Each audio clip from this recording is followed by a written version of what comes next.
negotiations and wars. Because there are territories involved. There are boundaries involved. There are industries involved. There are debts involved. Hello? Hello? Can you hear me? Yes. And so, the idea that you have started dialogue is a non-starter. Hello? It's a non-starter. He has made it very, very clear. The interim government has said the only form of negotiation that takes place, maybe they use a different language. They call it dialogue. We call it negotiations. Right. They call it dialogue, we call it negotiation. The only form of negotiation, Ambassador, listen to me, because we need to spread this message. Yes. Ambazonians, Southern Cameroonians would have to decide who sit with them on that negotiation table. Right. That word so-called inclusive dialogue is not going to work. Yes. Because inclusive dialogue to La Republique du Cameroon means calling Kalinatumi, calling all those chiefs, calling all the cowboys like that, right? Calling Frundi, do they represent Ambazonians? Absolutely not. Categorically no. They do not represent Ambazonians, and they will never represent Ambazonians. Ambazonians would have to choose who represents them, who speaks for them, and who negotiates for them.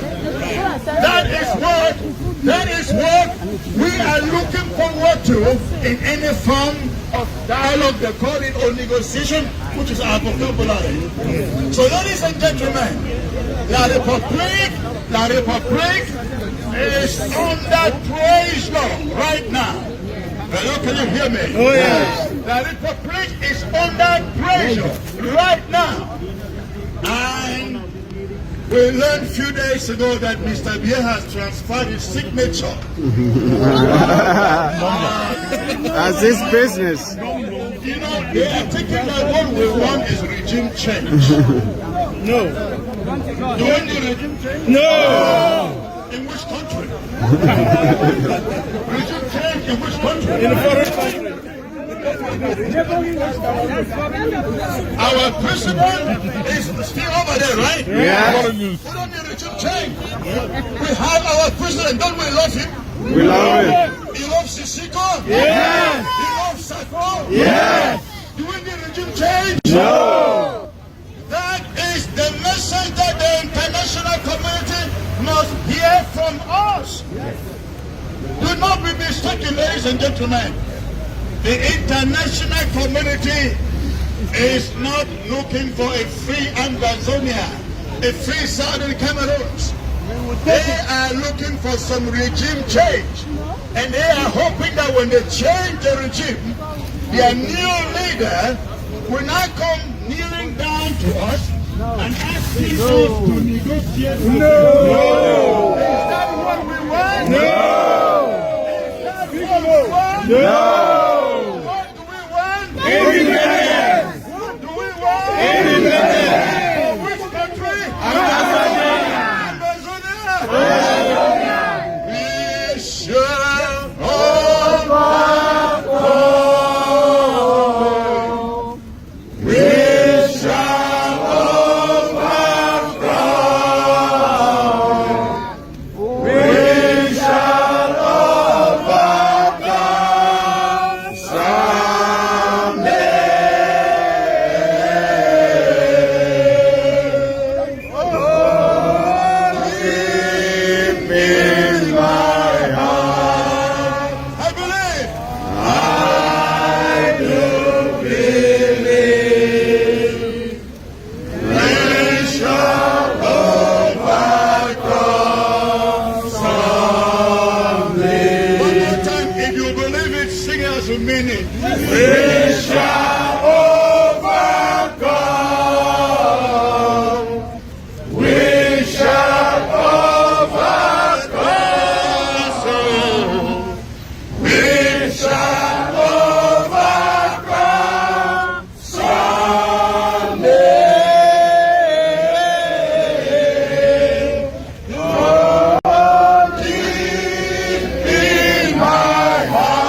God bless Amazonia.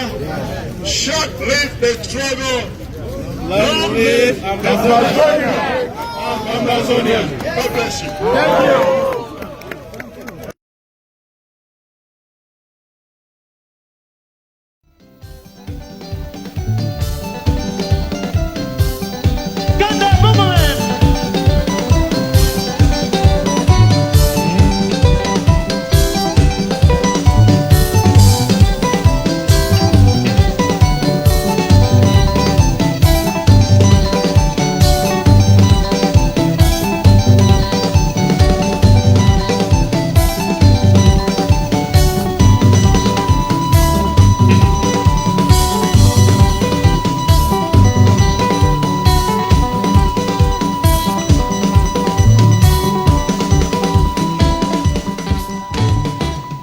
Ok, bonsoir.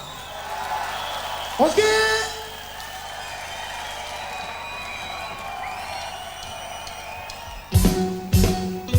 Umbelela lela, umbelela lela, umbelela lela, umbelela lela.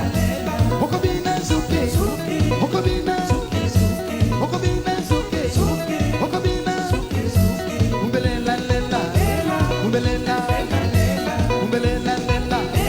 Umbelela, umbelela,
In the morning, ine money, umbe, opusa kuna, umbe, ningisa.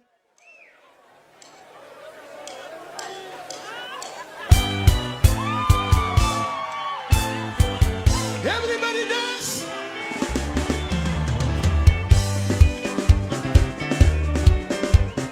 Arr. Arr.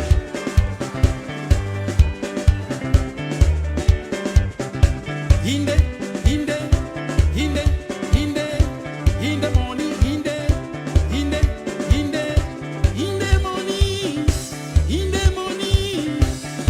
money, yeah. Umba, opusa kuna, umba, ningisa, umba, okimisanga, umba,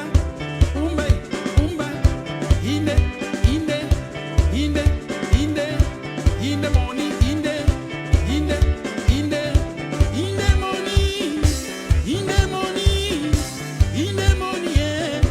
Umba, opusa kuna, umba, ningisa, umba, okimisanga, umba.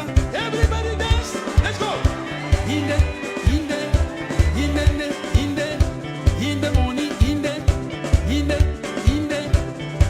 money, money, yeah. Umba, opusa kuna, umba, ningisa, umba, okimisanga, umba, ale, umba.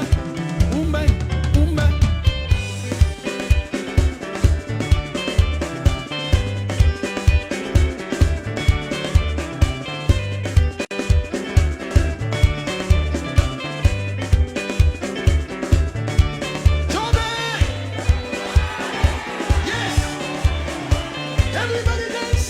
Let's go.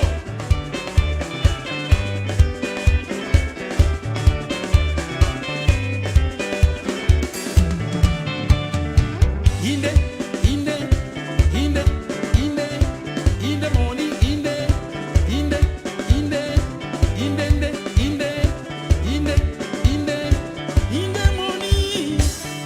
money, money, yeah. Umba, opusa kuna, umba, ningisa, umba, okimisanga, umba,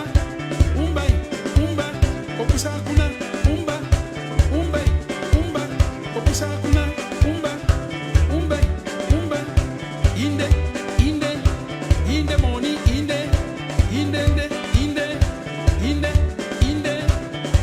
Doneka. Everybody come on.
listen carefully.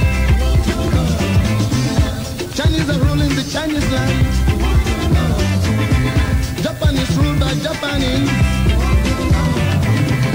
England is governed by Englishmen.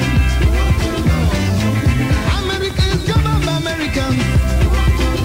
So, Africa must be ruled by Africans.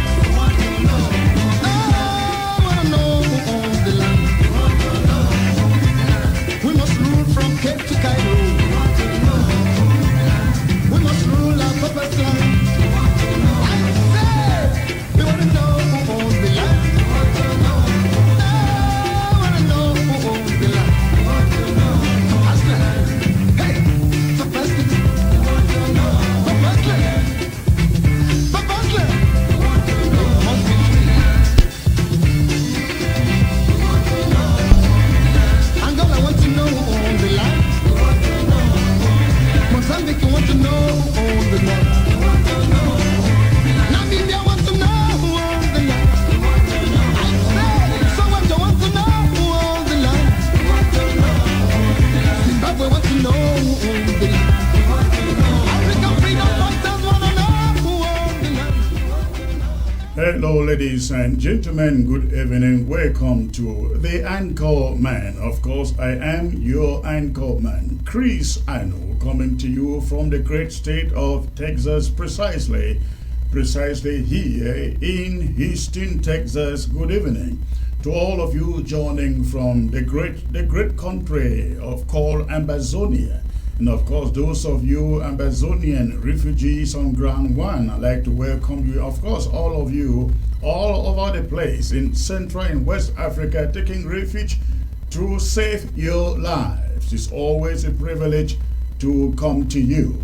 For those of you tuning in from Europe, I'd like to say good evening too. And of course, those in the continental USA, thank you for tuning in. It is always a privilege to join you, bringing you updates on the Amazonian struggle for independence actualization. It is going to be another very exciting evening.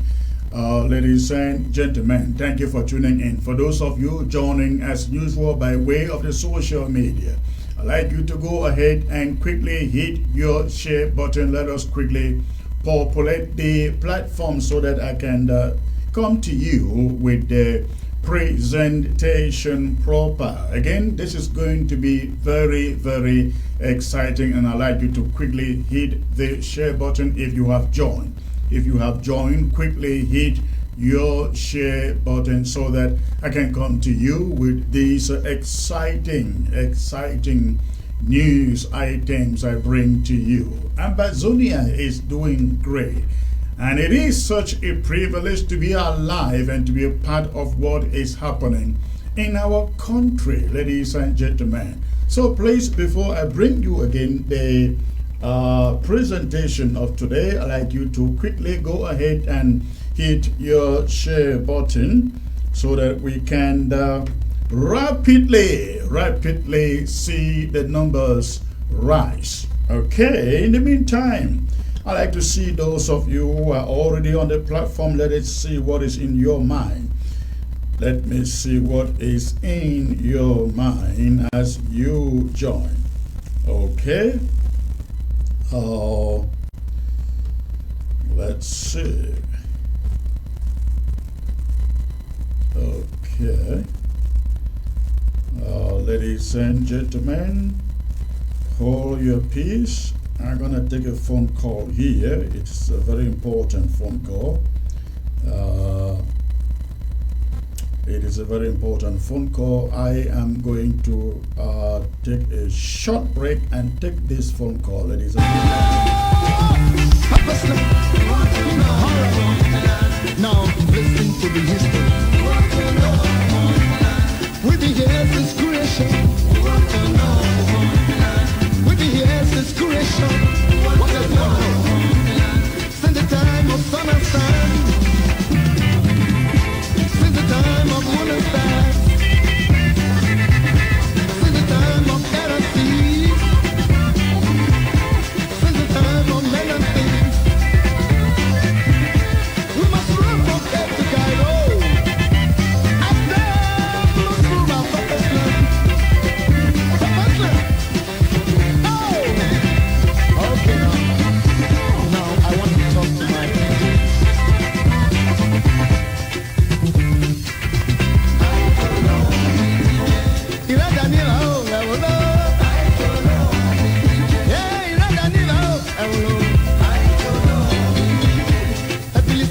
than advance.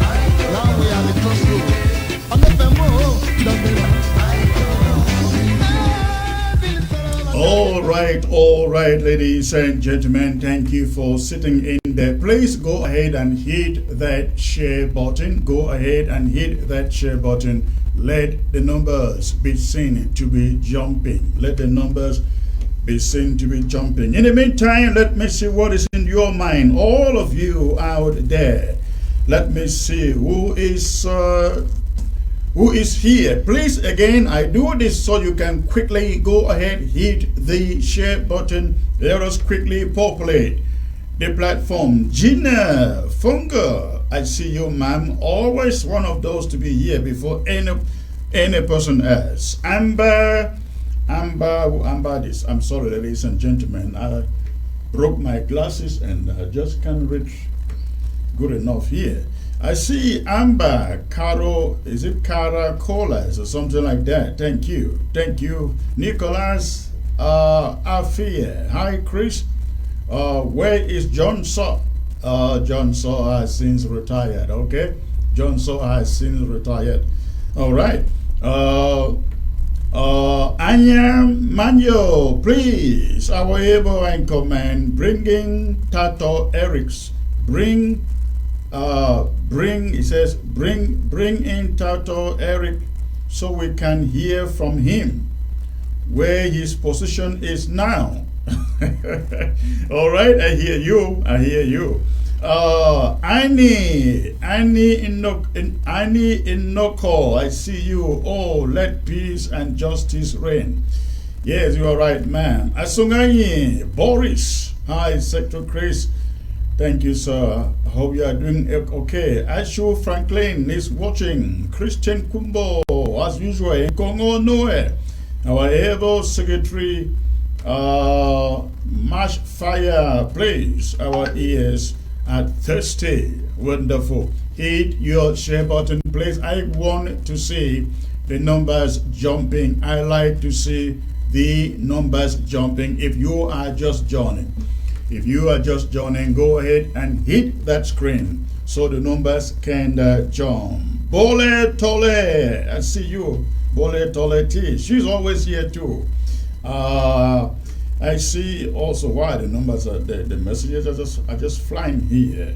I see Abba AB. If I don't pronounce your name right, no, I can't read it right because of my eyes. John Wood, I see you. I see also, is it Modi Kill? I think so. Fire power, she says, or he says. Yes, sir.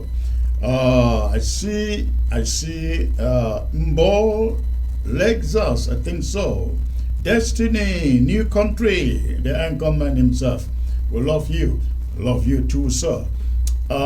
Zealous, bring in Sako somewhere. Okay, I hope you will accept my invitation to come to ABS. All right.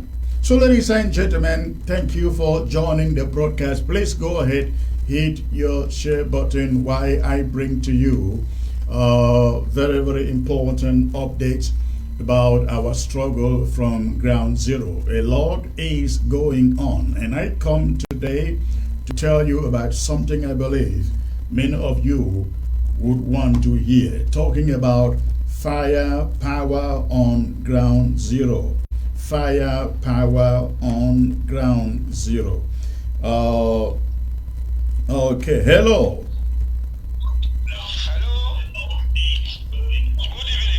Good evening, sir. Are you the hello? Are you the commander in Boyo? No, I'm not the commander. I'm just a man in Bali. All right. I'm not taking phone calls now. I am waiting for one phone call from Boyo. Thank you for the call. All right. Again, ladies and gentlemen, hit that share button as we talk about fire power, ladies and gentlemen, in this broadcast today, resuming on ground zero. Fire power resuming on ground zero. I can't wait to bring you that piece of information. But in the meantime, again, I really expect every one of you who is joining the broadcast to please go ahead and hit your share button. Go ahead, hit your share button as you join. Now, I dive straight into the broadcast today, ladies and gentlemen. It is very critical that I remind all of you Ambazonians out there, especially if you are, and those of you out there in the international community, human rights groups, and all the civil society organizations out there, not just in Ambazonia, but also across the globe. I'd like to bring to your attention the fact that the 40 innocent civilians picked up about 2 weeks ago in Oku, they are still missing. They are still missing. They were picked up by Cameroon soldiers. And as of today, as I bring you this update, nobody has an idea as per their whereabouts. They have not been seen, they've not been heard from. Nobody, not even Cameroon officials who have them in custody, are coming out to clarify, ladies and gentlemen, the whereabouts of these innocent civilians. These were bikers picked up, returning from a funeral, ladies and gentlemen. In Oku, I understand they were returning from burying one of their own, and all of them were picked up. And till today, as you can see their faces on your screen, till today, nobody knows their whereabouts. The Republic of Cameroon would not as much as put out a statement letting the family know where these ones are. Could they have been killed? Well, it is possible. But the good thing is that we know, we have their identities and we know their numbers. If any of this one is permanently missing, the Republic du Cameroon is going to explain and give account for all of them or any of them found missing. And again, I am bringing this information out to everybody out there in the international community and all the human rights groups out there. I hope that you will reach out to the Cameroon government and demand for account as to the whereabouts of these 40 bike riders picked up without guns. We are told that the Republic of Cameroon picked them up, taking them for Amber boys, Amber restoration fighters. But these were boys accompanying one of their own for his own funeral, and we understand that this one, the one who died, was brought in actually from Douala. And all the bike riders in the area all showed up there to bury the one from Douala, and on returning without any guns on them, ladies and gentlemen, without any guns on them, they were all picked up. And it is 2 weeks now, and as I come to you, the faces you see on your screen, nobody knows where they are. 40 of them. Some account says there are more than 40 of them, but I have been told they are 40. But the 40 are wherever they are. Nobody knows. We are challenging the government of Cameroon. If they claim to be a government that respects human rights, let them come out and tell the families of these young ones, these innocent civilians, their whereabouts, so that they can, the families can at least get some lawyers to go out and defend them. That is assuming La République du Cameroon is a country of law. I hope they do so. That is that, ladies and gentlemen. Now let me take you to another case here. This is very, very important. Ladies and gentlemen, I have just learned that the students of the University of Bamenda, students from the University of Bamenda, actually the University of Bamenda choir, they were out visiting John Frundi, the chairman of the Social Democratic Front.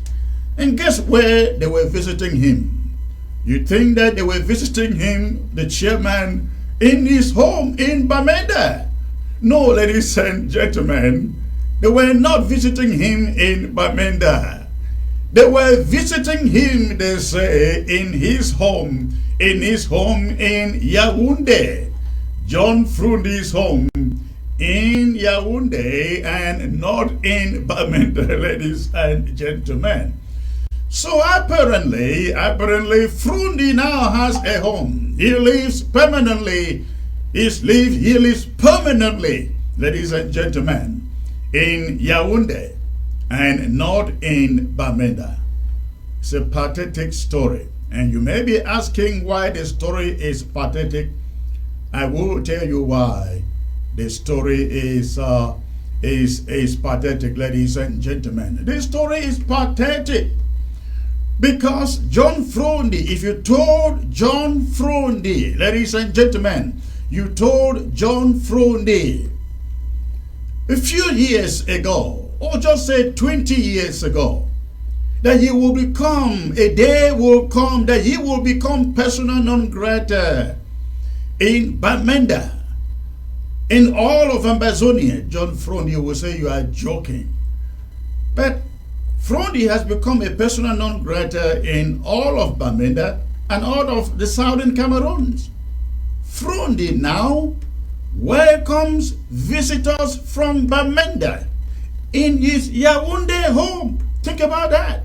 Frundi now welcomes visitors, receives visitors, Bamenda visitors in that case, not in his Intaricon residence, but in his La République du Cameroon residence. It's a pathetic story of how you grow up deceiving the people that you want to bring them democracy, and it turns out that you bring democracy just for yourself. Now I say just for himself because apparently Frundi in that country can say anything. He can say and do just anything. Not you, not me. We can't just say anything. We can't just do anything. But Frundi can do it.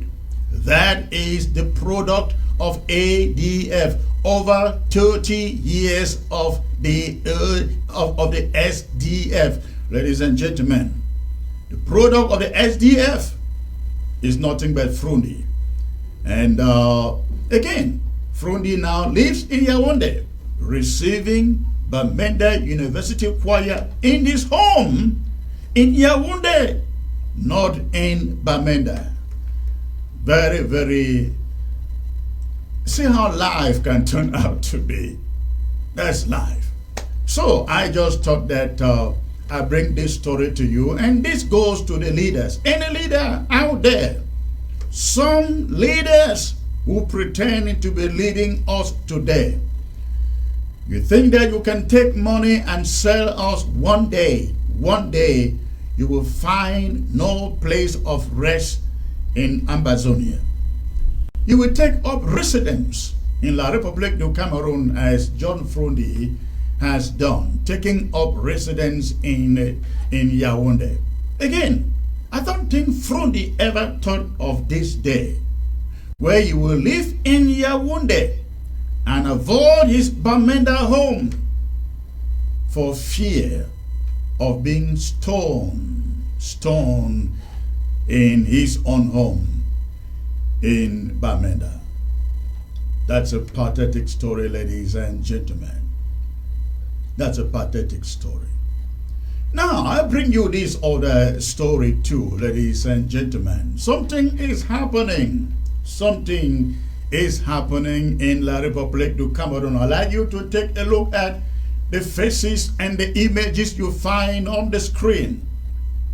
The faces you find on the screen, those are French Cameroon Boy Scouts. Graduating, they say, from La République du Cameroon Military Academy and ready for the slaughter in Amazonia. If you can't tell me, can't confirm to me, La République du Cameroon, that these are child soldiers, I don't know what they are. This is a trained army from La République du Cameroon, headed for Amazonia. This is the army that French Cameroon believes they are going to win this war with. This is the army they believe they are going to win the war with. I call it the Boy Scouts, Cameroon Boy Scout Army. Cameroon Boy Scout Army. Look at their faces, ladies and gentlemen.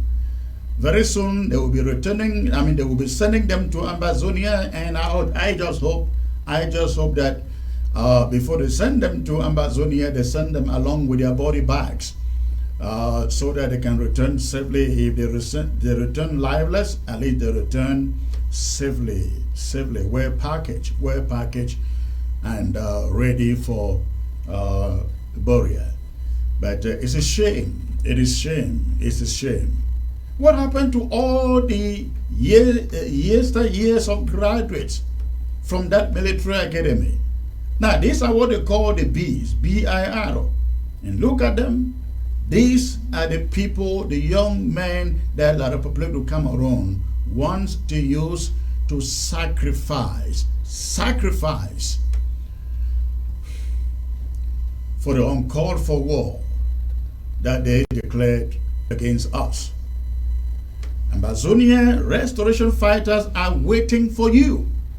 They are waiting for you, and it will take the grace of God for you to return in whole body. You saw what took place in Boyo and in Ibialem a 2 days ago. I just hope that that will not be your portion. I pray that you return in your body back, but at least in one piece. All right, ladies and gentlemen, thank you for hitting your share button. Continue to do so. Why I bring you this little laundry list here of French Cameroon, called them Boy Scouts, heading for heading to Amazonia, prepared for the slaughter. Beg your pardon for my voice. All right, now let me take you to a more serious issue here. The issue of Mama Regina Mundi. Ladies and gentlemen. The ADF came out 3 days ago and announced they are sentencing Mama Regina Mundi to a death penalty. They're sentencing her to death. And we really don't know what the ADF has in mind, or what they mean by that, or whether they really want to kill this lady. But I see a lot of people very worried out there that the ADF is going to kill Senator Regina Mundi. Ladies and gentlemen, the ADF will not. I am not an insider, of course, you know that in the ADF, but I can tell you confidently, the ADF isn't going to kill Regina Mundi. I call her Mama Regina Mundi. That is the way she was popularly known in those days in Bamenda. But the ADF put out a tweet, and the tweet says, let me see, the technician can get that tweet out there. And the tweet basically says that she will be sentenced to death, contrary to misleading information from Yaoundé. I don't know who in Yaoundé is misleading who. Say, with respect to the war declared by Paul Biya in southern Cameroon of no mercy, the ADF have sentenced Mama Regina Mondi, an appointed senator by Paul Biya, to death for aiding the occupation. For aiding the occupation. Again, that is coming from the ADF.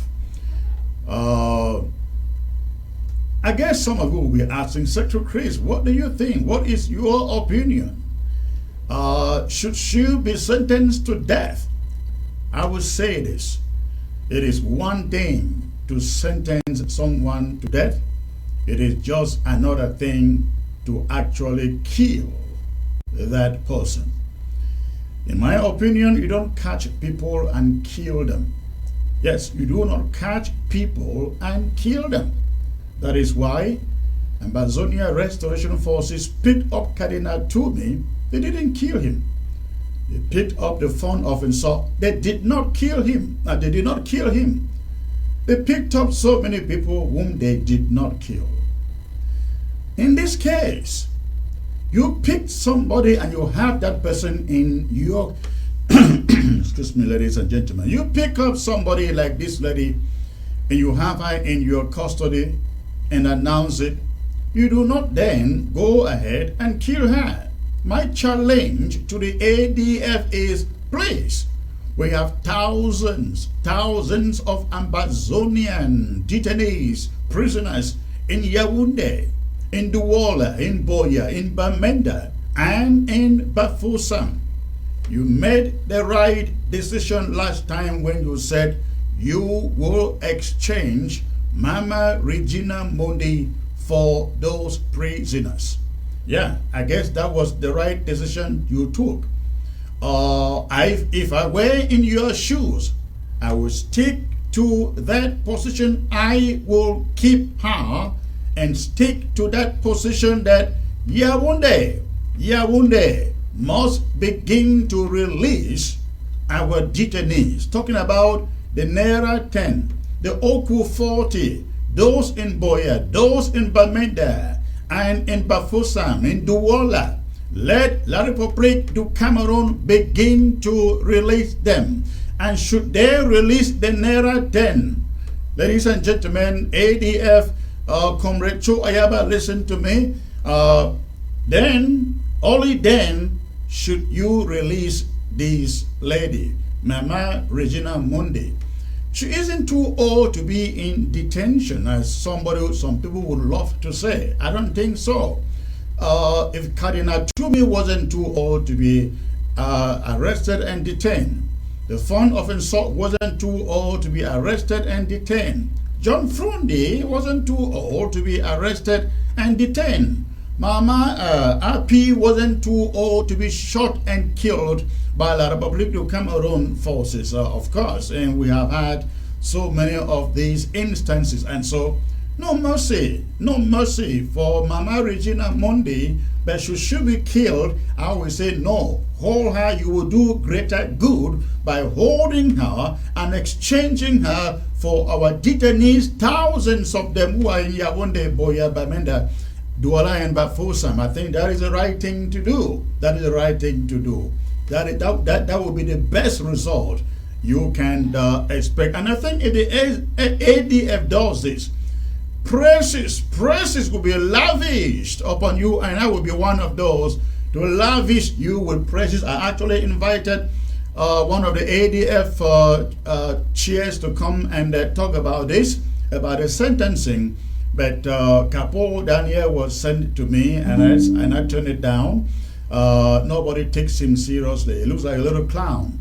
Nobody takes him seriously. I wanted a serious person, not necessarily Joe Ayaba, but any serious-minded person from the ADF. But nobody showed up. But again, ladies and gentlemen, I think the right thing to do here is not to kill Mama Regina Mundi. The right thing to do, ADF, is to pull her and exchange her for the Naira 10, the Oku 40, every one of them, and the detainees in Bamenda, Boye, Bafosam, and Douala.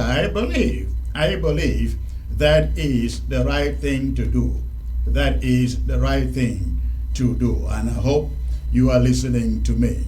Now, I will move to another subject of the day, ladies and gentlemen. Very, very important. Very, very important. Now, I am talking about Samuel Ekome Sako fuming, ladies and gentlemen. Samuel Ekome Sako fuming over lockdown. Talking about the hypocrite that Ekome Sako can be. And don't say, hey, Secretary Chris, you are talking about Sako. Yeah, I got to do it because every time he comes out manifesting his conmanism, I will talk about it, and his craftiness, ladies and gentlemen. I will talk about it. Now, I think a day ago, Sako put out an audio condemning, ladies and gentlemen, the 5-day lockdown that has been put in place by this interim government under the leadership of Iya Marienta. I will bring you that audio. So that you can hear what Sako is saying in that audio. Now, this is what Sako is saying in that audio, ladies and gentlemen. I would like you all to listen to the audio. This is the audio coming from Samuel Ekome Sako. Now, listen to it, please. Listen to the audio. The audio again is coming from Samuel Ekome Sako.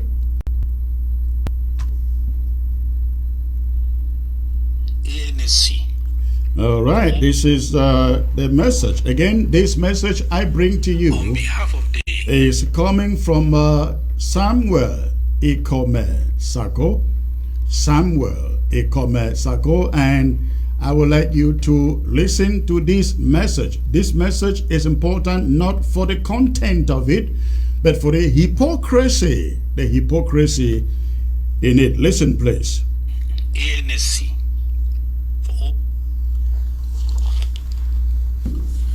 on behalf of the ANC for all the 13 counties,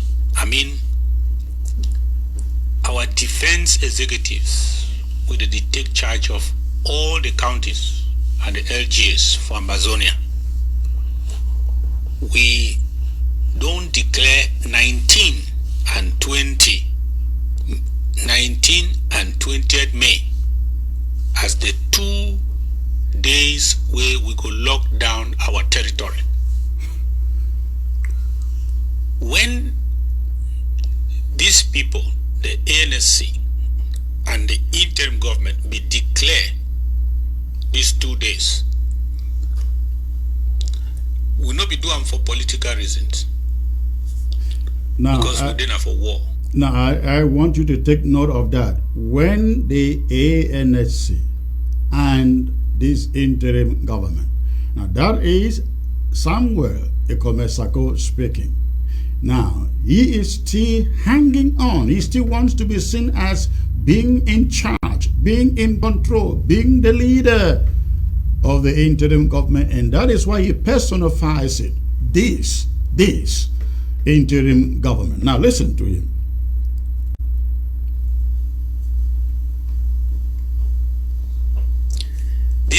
This one not been a political struggle.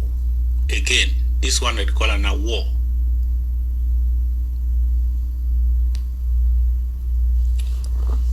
We do so in collaboration with all our generals, where they did talk directly with the defense executive, them will be do so because of the following reasons.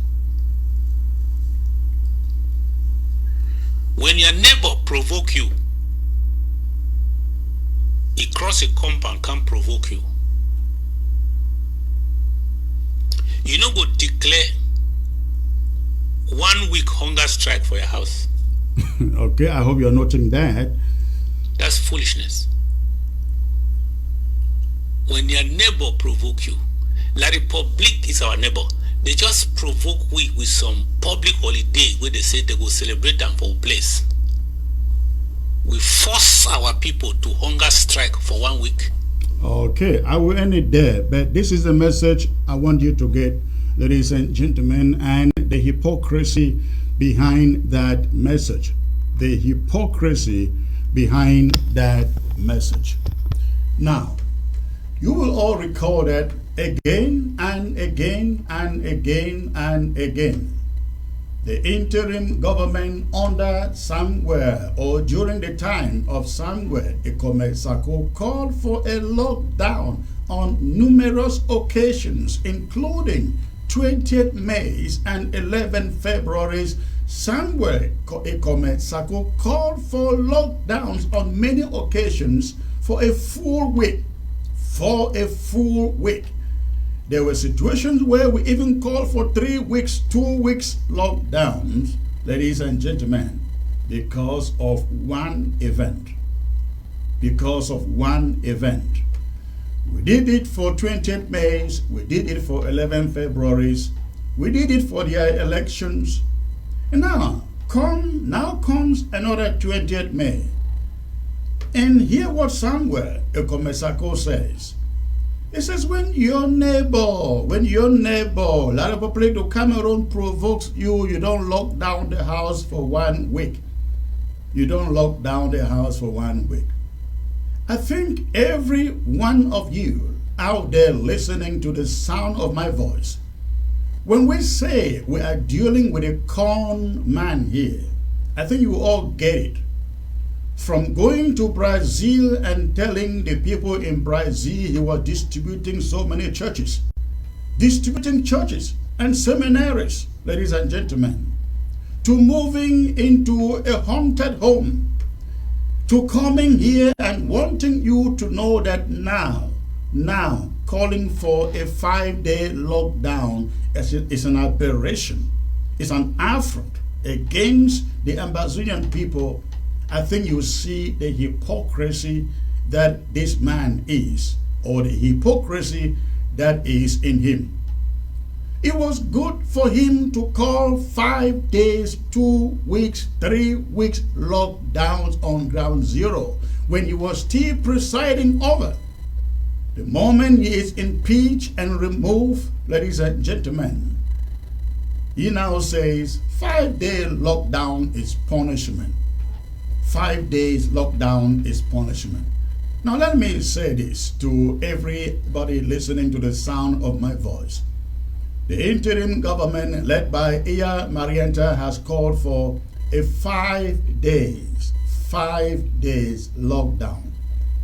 That 5 days lockdown isn't punishment, and it isn't done out of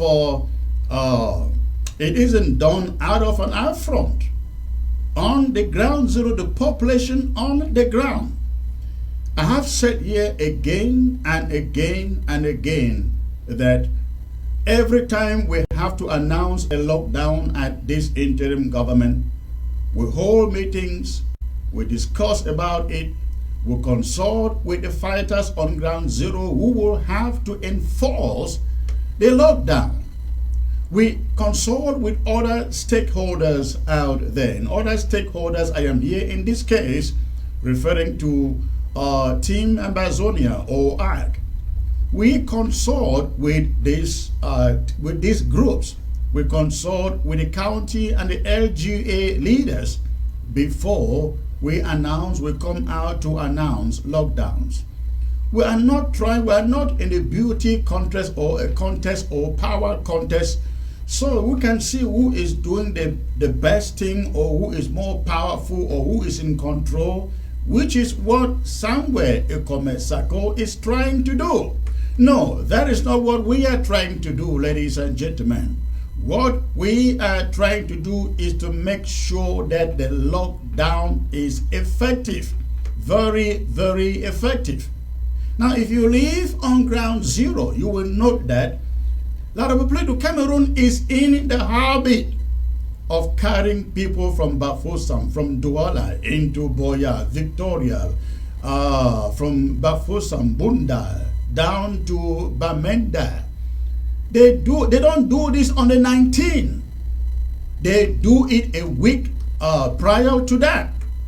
They do it a week prior to that. When you cover a whole week in a lockdown as important as this, they are left with nothing to do because they can't pay the hotel bills for 1 week, ladies and gentlemen. They just cannot afford the hotel bills for a week. That is why we have declared it for a week, so that by no means, they drop in people in Bamenda, from Bunda, from Bafoussam, from Douala, from Kongsamba, from Lum before the 19th. That is the wisdom behind this. And so when somebody like Sako come and is standing there putting out a message and telling you, oh, do not respect 5-day lockdown, it is punishment. Nobody wants to punish anybody, not at all, absolutely not. For him, for somewhere, Sako, it is a contest. It is a contest. No, this interim government is not out to have a contest with anybody. Not at all. Absolutely not. There is no contest here. We have planned for what is going to be effective and what we will get results. La République du Cameroon is out there planning hard to send a message to the international community that, they are in charge. They are in charge. Lockdown doesn't work anymore. But we have planned this, ladies and gentlemen. We've planned this with insight to what they hope to achieve. And putting it for 5 days, making it for 5 days, completely gives them no window of opportunity to ferry people into our territory. And so, listen to the sound of my voice. I want every one of you, if you are on ground zero, please ignore any other announcement for lockdown that does not call it a 5-day lockdown. A 5-day lockdown. It's a 5-day, ladies and gentlemen, a 5-day lockdown, not a 2 days lockdown. And the lockdown begins on Monday, which is normally our ghost town, and continues to Friday, May 20th, as you find on your screen. We hope to send a message once more to La République du Cameroon that you don't make us your slaves eternally. You do not make us your slaves eternally. If you should forget anything, notice that 20th May 1972 was the day La République du Cameroon officially dismantled our country, our institutions, our people, and made us their slaves.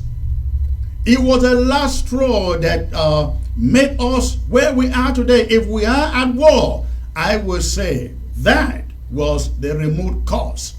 The remote cause for the war we are fighting today, ladies and gentlemen. So, please, we take this event very, very seriously. We are asking every one of you, from Sako to Donga Mantung, please, shut down every activity. Shut down every planned activity beginning Monday the 16th through Friday the 20th. It will not be easy. We have the Amazonia Restoration Forces who will man the streets and the roads of Amazonia to make sure that this day, this lockdown is fully enforced all over the territory. There shall be no schools, there shall be no markets, there shall be no shops open, no taxis, no Okada, nothing. The only thing that we expect to see, any activity that may take place may be emergency medical activities, nurses, doctors being able to do what they do. This is the only they will be the only establishment that is allowed to operate during the 5-day lockdown. So please take note of this. This lockdown will be enforced to the letter. That is why we have called it a no mercy lockdown. A no mercy lockdown. And I will be putting out some audios between today, tomorrow, and the weekend about the lockdown. Please ignore every other announcement coming to any other person that does not announce a 5-day lockdown. 5 days lockdown. Ignore such announcement, please. All right. I hope you got that, ladies and gentlemen. I hope you got that. Now we're going to something very important here. Something very, very important. And still about what Samuel Sako is doing out there. Talking about frivolous lawsuits. You heard me last week when I came here and announced the decision taken by the Ambazonia Restoration Council, asking Ambazonians to feel free to be at liberty, suing Samuel Sako to any court in America until he is able to sit under accountability and explain to Ambazonians what he did with the funds put in his hands by you. Now, you will recall that Samuel Sako, ladies and gentlemen, up to today, has refused to go for an audit. And that is the leader who wanted and that is the person who wanted to remain your leader until we get to Boya. You think that if we ever got to Boya, ladies and gentlemen, you think that Samuel Sako will leave power? If he can't even succumb to an audit of hundreds of thousands, even millions, millions of thousands of dollars put into his hands, if he cannot succumb to an audit. And when an audit is called for, he says, he is not willing to sit under one, and he is not willing to relinquish power. Is it what we are fighting for? Another dictatorship as in Yaoundé? Of course not. Absolutely not. Now, after refusing to step down and having to be impeached and removed, Samuel Sako tried to confiscate the treasury, what we call Ambazonia Foundation, essentially, and there is one other one out there, Southern Cameroon, something. Now, these foundations manage the funds that run this Ambazonia struggle. Samuel Sako attempted running away with it. He went, put together, reconstituted the board of directors. And then when he reconstituted the board of directors, he took out illegally, ladies and gentlemen, listen to me, illegally. He illegally took out the original signatories of the board, including the National Treasurer, Richard Tangu, including Frida Ashu and Comrade Blaise. Now, these are the people with the signatures to Ambazonia Foundation's account. Sako reconstituted the board without the presence of these important personalities with their signatures on the account. Now listen to me, that's why it gets better. They stealthily sat behind, reconstituted the board, ignoring the presence of these signatories, and then quietly went to the bank, took off their names from the bank accounts, and went to the State Department. You know you can do that thing on the website. Went on the website of the State Department, took out also their names, inserted a fraudulent document from a fraudulent meeting, and now consulted with a lawyer, I guess, and the lawyer sent out some inconsequential paperwork to the trio, telling them to immediately, within 7 working days, surrender the Ambazonia's account, Ambazonia Foundation's account, ladies and gentlemen. All right. Let me hold on here, please.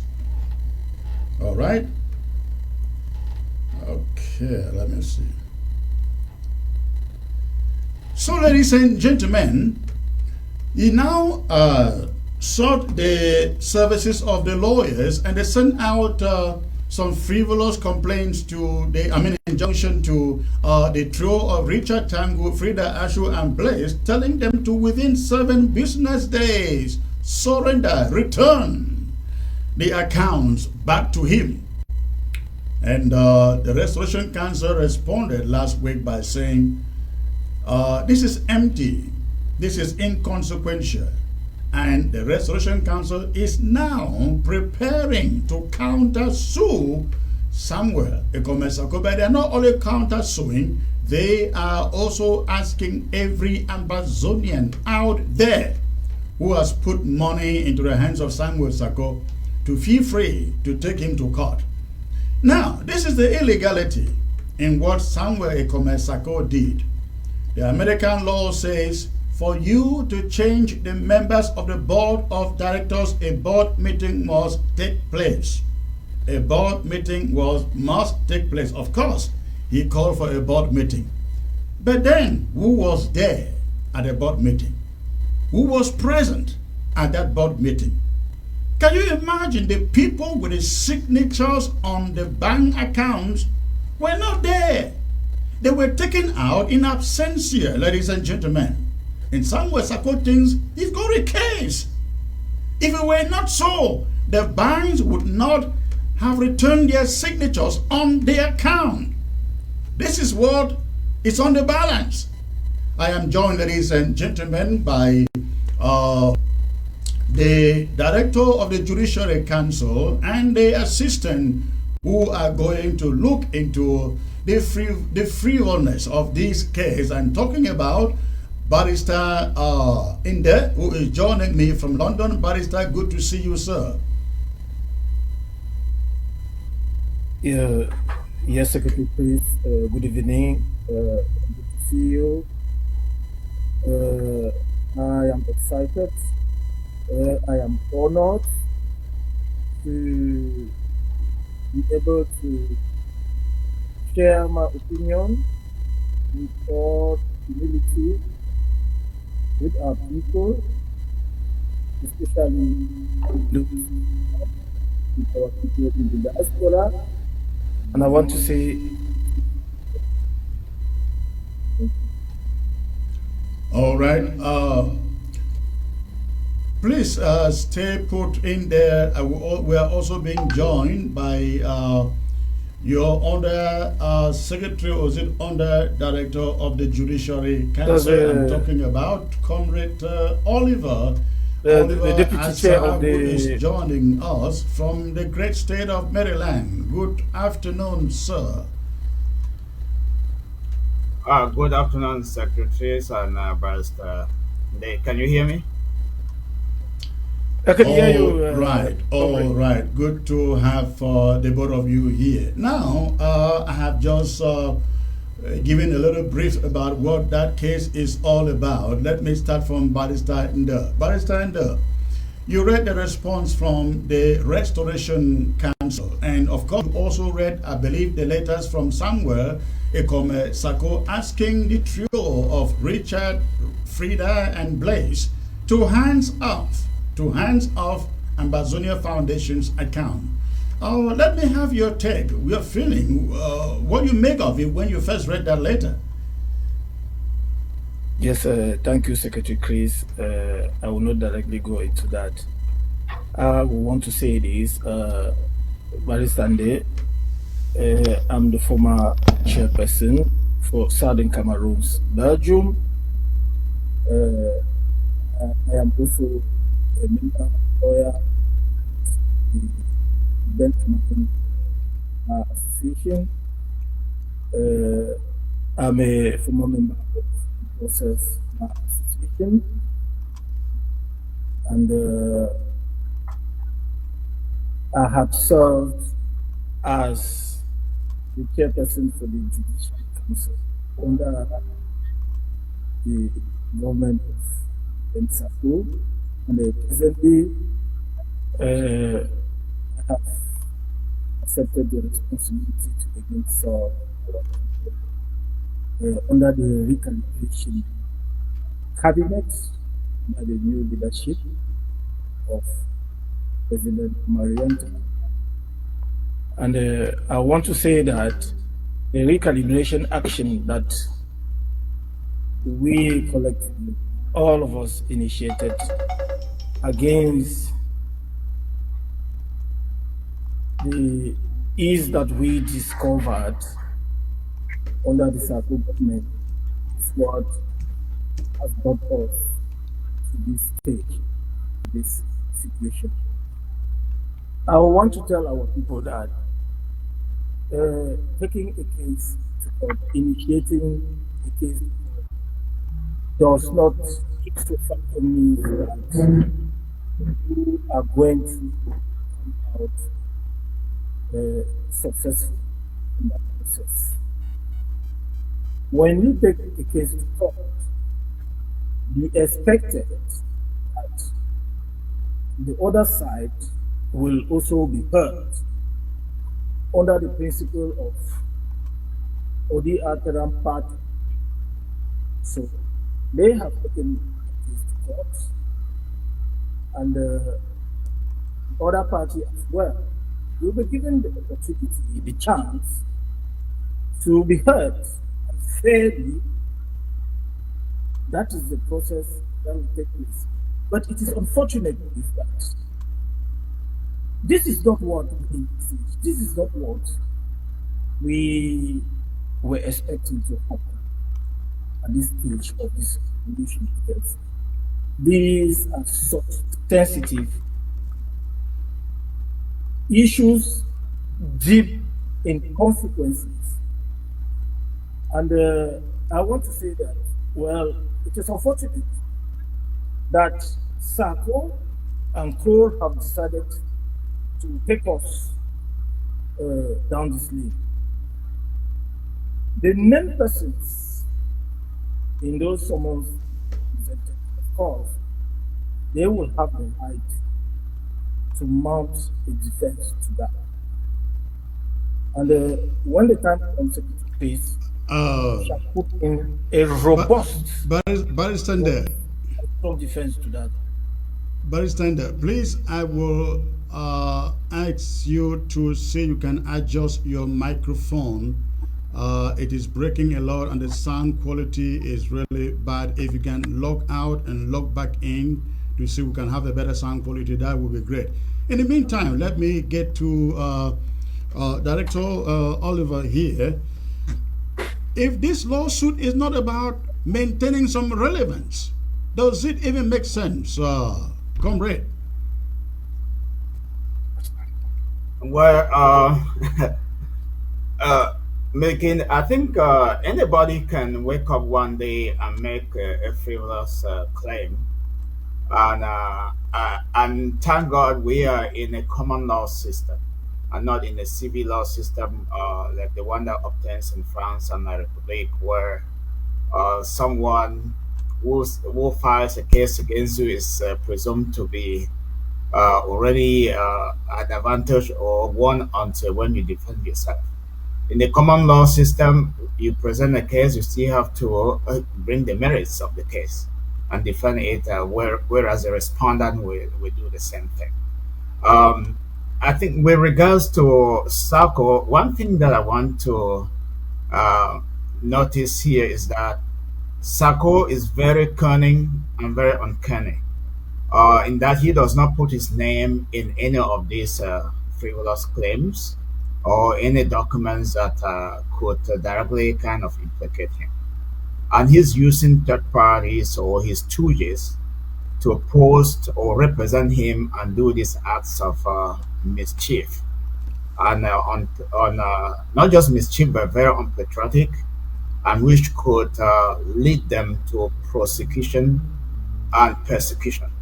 So those people who are perpetrating these acts ought to be put on notice that uh, this is uh, this is probably going to hurt them as much as it could hurt Sako, and if not hurt them more than it would hurt Sako. I call it the Sako saga. That is how I call this imbroglio. It's the Sako saga.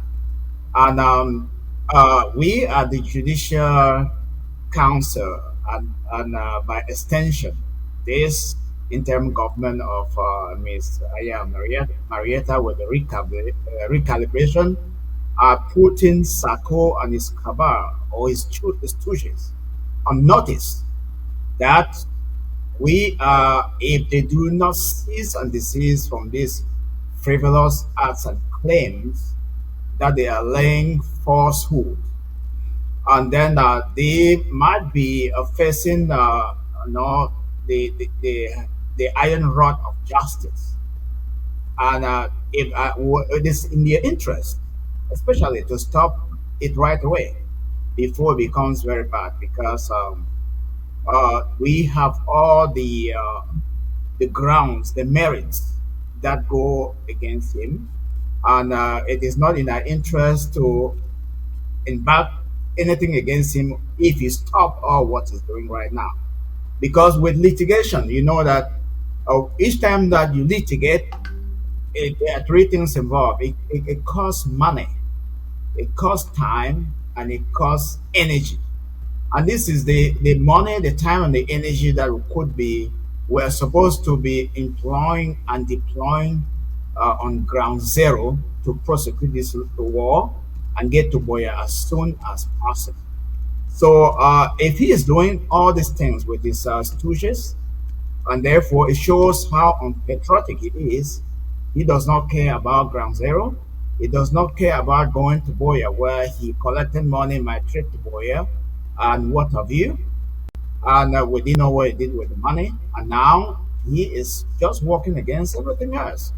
So this is what I think is very, very cunning, uncanny, unpatriotic, and criminal to an extent. So I will leave it at that, but I will be coming back to give the rest of the points. I hope Barrister comes to All right, chime in. absolutely. Let's get to Barrister Nde. I want to believe the audio is better. Barrister Nde, again, I repeat the same question to you or comment to you. If this is not about trying to maintain some relevance, I don't know what it is. I mean, the fact that Sako would even be thinking about a lawsuit, and he thinks that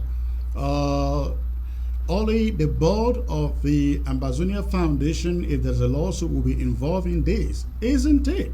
He doesn't see himself in the middle of it.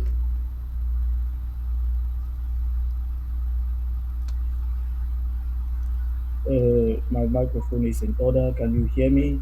I can hear you. You just be a little louder, please. Okay. Well, I wanted to say that it's unfortunate because all what Sako is trying to do now is just a distraction.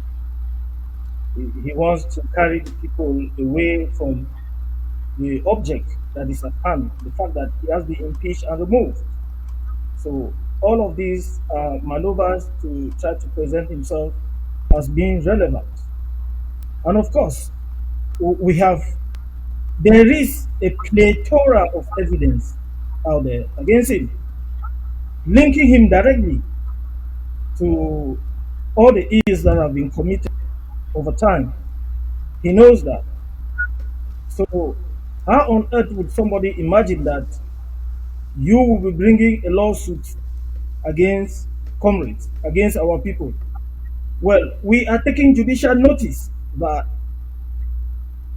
this is the path that Sako and Co have chosen, and we are going to follow this, and we hope the consequences, nobody will have to blame us for the consequences because we did not choose this path. It has been brought to us, same as the war we're trying to fight now has been brought to us. This should be very clear to our people. Our people should bear with us that we never had in mind that we could go down this lane. It has been brought to us. And of course, the persons who have been named in those summons, they will have to put up a strong defense against it. I will end at that. I will not want to give more information here because these are not the issues that we expected them to be put in the public place. These are issues that we deal with under the table, not in the public place. We are just, it is just unfortunate, and we are sorry that we have to get here. Yes. Now, I will come back. let me ask both of you this question before I bring in, and I will let you guys just stay in wait. I bring in the other guests. Now, who owns Ambazonia Foundation? You are our legal team here at the interim government. Who owns Ambazonia Foundation? Is it some individuals? Any of you? Yeah, Secretary Chris, the Amazonian Foundation is one of the institutions that we have been used, that that was put in place in order to ease the prosecution of this revolution. So it belongs to the people. All right. That's right. Just to add to what Brasanda is saying, the when you are in nation building, the most important part of this is building strong institutions. Because people come and go, but institutions remain. And it is those institutions that are able to give guidelines and put a fence around no outrages. And by that I mean by people that want to abuse power. So the foundation is just one of those institutions that was set up by Ambazonia. It belongs to the people. So if you are somewhere, Sako was the president and was now a kind of an honorary overseer. Once he was impeached and removed, he lost his powers and the authority as the president of the Federal Republic of Amazonia, and everything that he had went with it. So he has no local standard. In other words, he has no standing, no merit. So he has no feet, no ground to stand on and continue to do what he's doing and laying claims, false claims to any of the institutions of Amazonia. No, I ask that question not because I don't know the answer, but I ask that question because the Restoration Council, essentially, we can say the Restoration Council owns or oversees every other institution that is in this interim government, just as Barasande has said. And if anybody should be speaking on behalf of Ambazonia Foundation, it should be, or claiming ownership of Ambazonia Foundation, supervisory rights over Ambazonia Foundation, it should be the Restoration Council, isn't it? Yes, Secretary Chris. If you read the terms and references of the functioning of the Restoration Council, there will be no doubt that it is an overseeing institution of all opposition within the Amazonian interim government. So it goes without saying that the restoration council have that authority, they have that legal authority to oversee the functioning of all the other institutions, including the ground of the government. This is contained in those terms and references which I want to invite each and every one of us to consult that document, read it, and you will understand exactly where we are. And I want to add that you see, in every case, we have what we call the good side of the case and the bad side of it.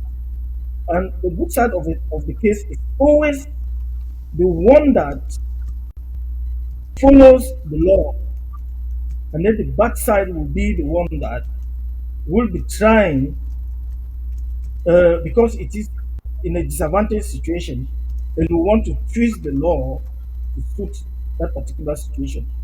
This is what is happening. We are surprised to see people. Uh, you, you, you see Sako, who has been impeached and removed right from the beginning, and after that, he's tried to carry out some action in chain, continuous action, and all those actions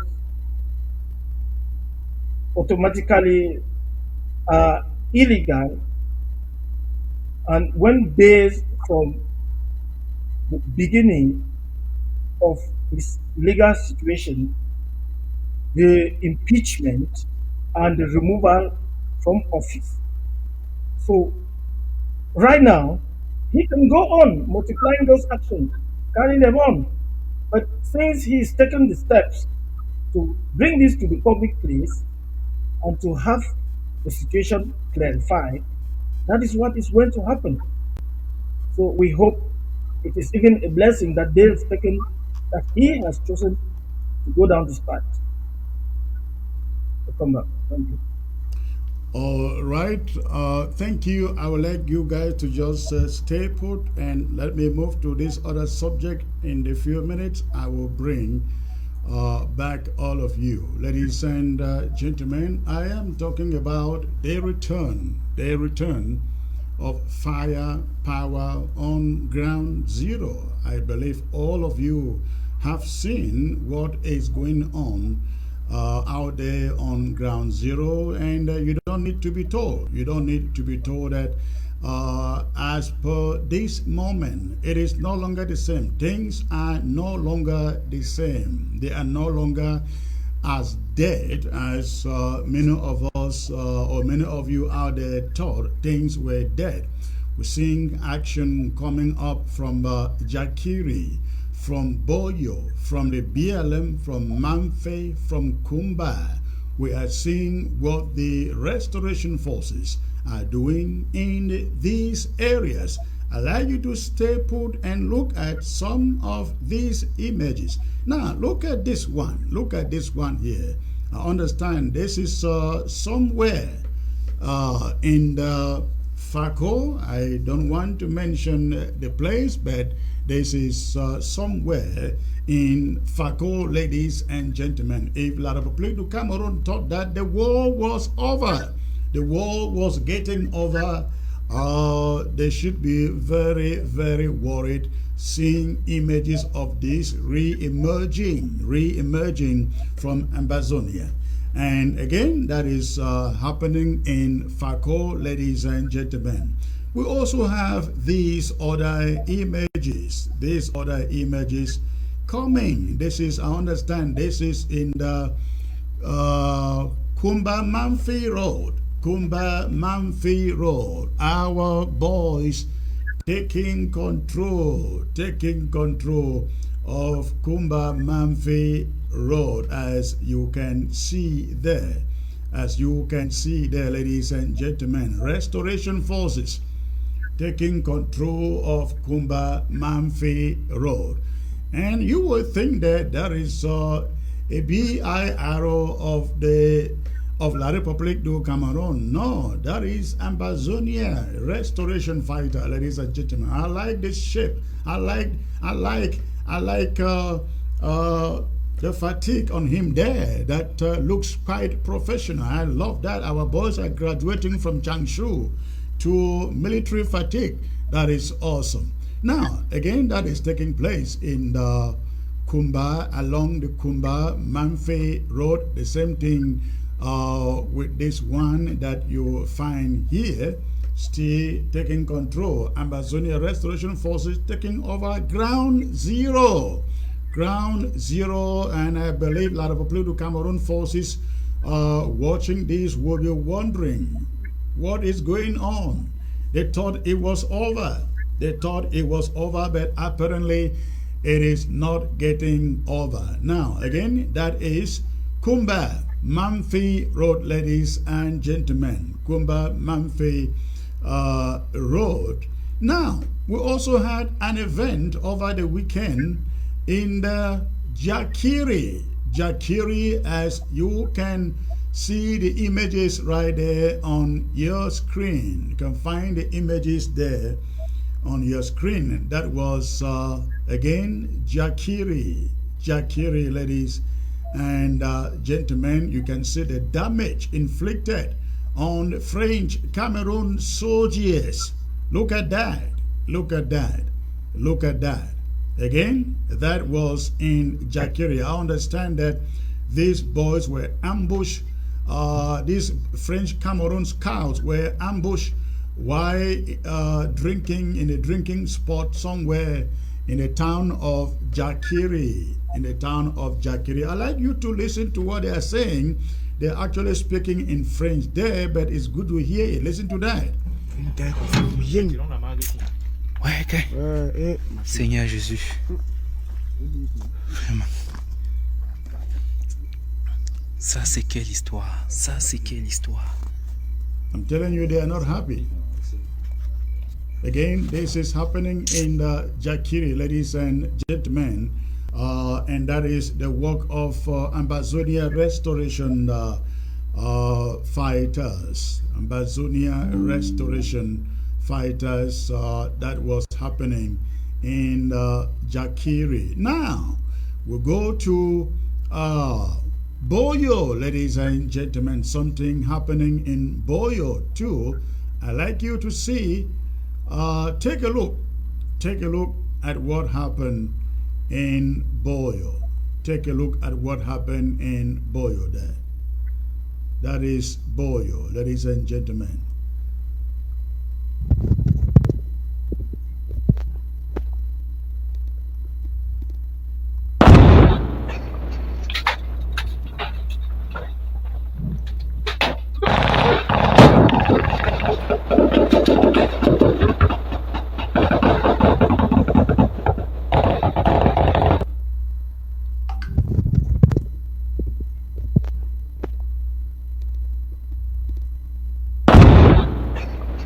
Yes, you can see that, you can see that, and you can feel that. That is a resurgent Ambazonia Restoration force taking the battle back to La République du Cameroon. Now, let's also get to Le BLM, ladies and gentlemen. Take a look at what happened precisely in Alo. In Alo, in the BLM. Take a look at that. Look at that. The group of French Cameroon soldiers taking a walk. I think that is precisely in Dungatet Alo Road. In Dungatet from Fortabang going up to Alo. Look at that. Look at that. Let me take that back so you can actually feel the sound of that explosion. It looks like, it sounded like music in my ears. Okay, let's see if we can get the sound. Yes. Ladies and gentlemen, let me bring you a close shot here. Bring you a close shot of that. Look at that. Look at a close-up shot here. Look at that. Look at that.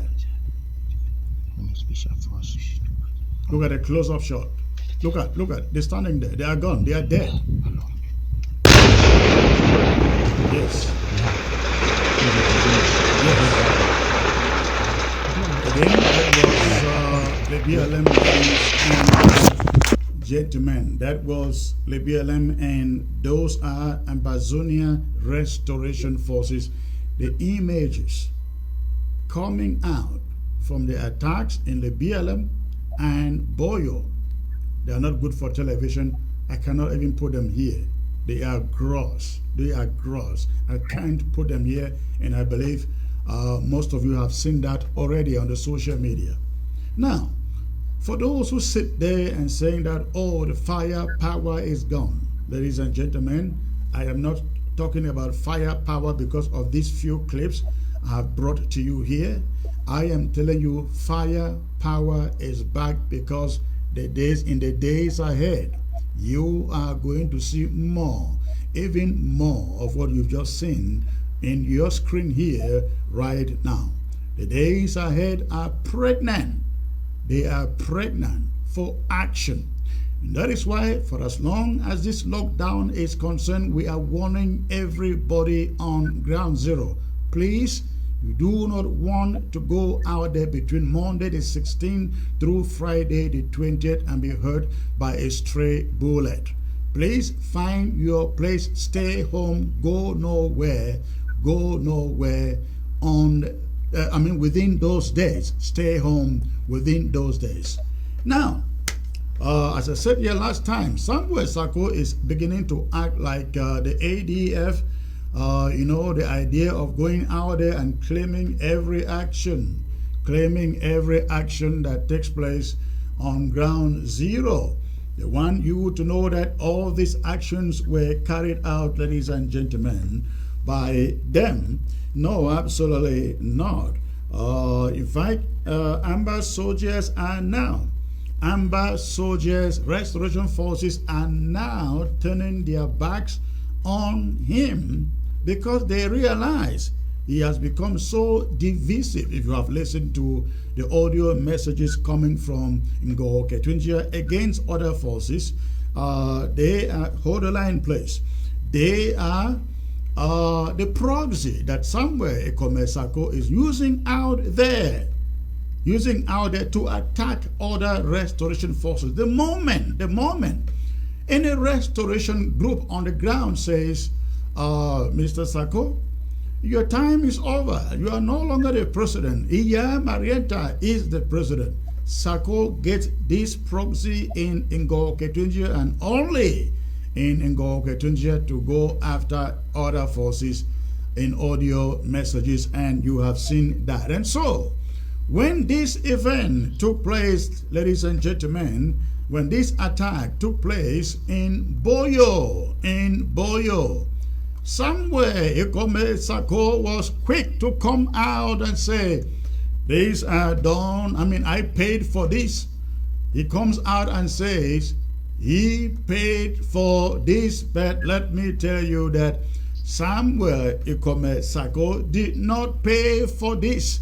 He has no idea who did this. The restoration forces who carried out this wonderful ambush or IED detonation up there in the Boyo County, ladies and gentlemen. I am now being joined by the man who knows exactly what happened in Boyo, one of our generals there, our general in Boyo. I'm not going to call his name, but he is joining me all the way from Boyo. Hello, sir. Hello. Good evening. Good evening, Secretary Chris. Good evening, sir. Good to hear your voice, sir. Tell me, how are you doing today? I'm fine. We are fine. Wonderful. We are doing good. Okay. Now, I don't know whether you are watching television or just focus on me on the audio. Are you watching television? I'm not watching television. I'm just focused on you on the audio. Okay, wonderful. Tell me, we are talking about this attack that your team carried out a few days ago in Boyo. Precisely, what town was this in Boyo? It was in Bello precisely at Baingo. Okay, this was in Bello. Yeah, Bello. Okay, and when was this? It was on Tuesday. On Tuesday. Tuesday. On Tuesday. Okay. Yeah, Now we have seen. Yes. It was at about 10 o'clock, 10 a.m. In the 10 a.m. Okay.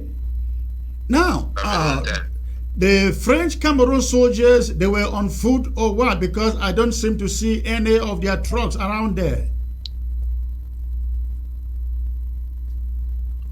Pardon?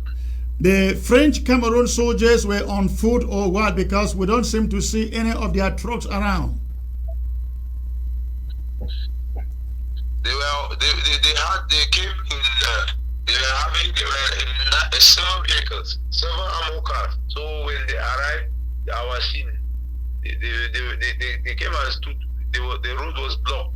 So we planted our weapon. Oh, so you guys had blocked the road, and when they got there, they stepped down to remove the block. They came and they stepped down. They were trying to remove the blockage. So we strike the explosive. It got them killed. Now, we've seen some died at the spot. I'm sorry? Leaving so many of them dead. And I'm sure you people have even seen the video. We have seen the video. I have the video right here on television. We also have some images coming from there. However, the images, some are coming from the BLM, some are coming from Boyo. They are mixed up. Yes, but listen, you guys did an amazing job, and I am really, really thrilled because this is the first time I believe we are seeing something like this, action like this coming from Boyo. How prepared is your team to keep on doing this?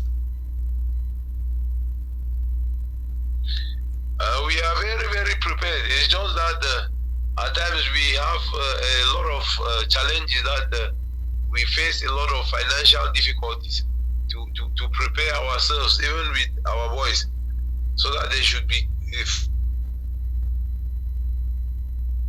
ready at any moment. Is the enemy. Okay. How is Boyo preparing for lockdown? We are very ready and we are prepared. We are seriously preparing for it because we have made up our mind to fight, and we are ready to fight La Republic, send them out of our territory. Here in Boyo, especially, we are really prepared for them. We have been silent all this while because to fight the enemy, you need to prepare very well.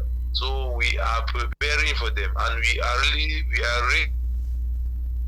Wonderful, wonderful. Now, now there have been some contention out there as to who sponsored this ambush, this attack you guys carry out. We understand that Samuel Sako is out saying that he sponsored you people to carry out this particular attack on La Republic du Cameroon soldiers. Is that the case?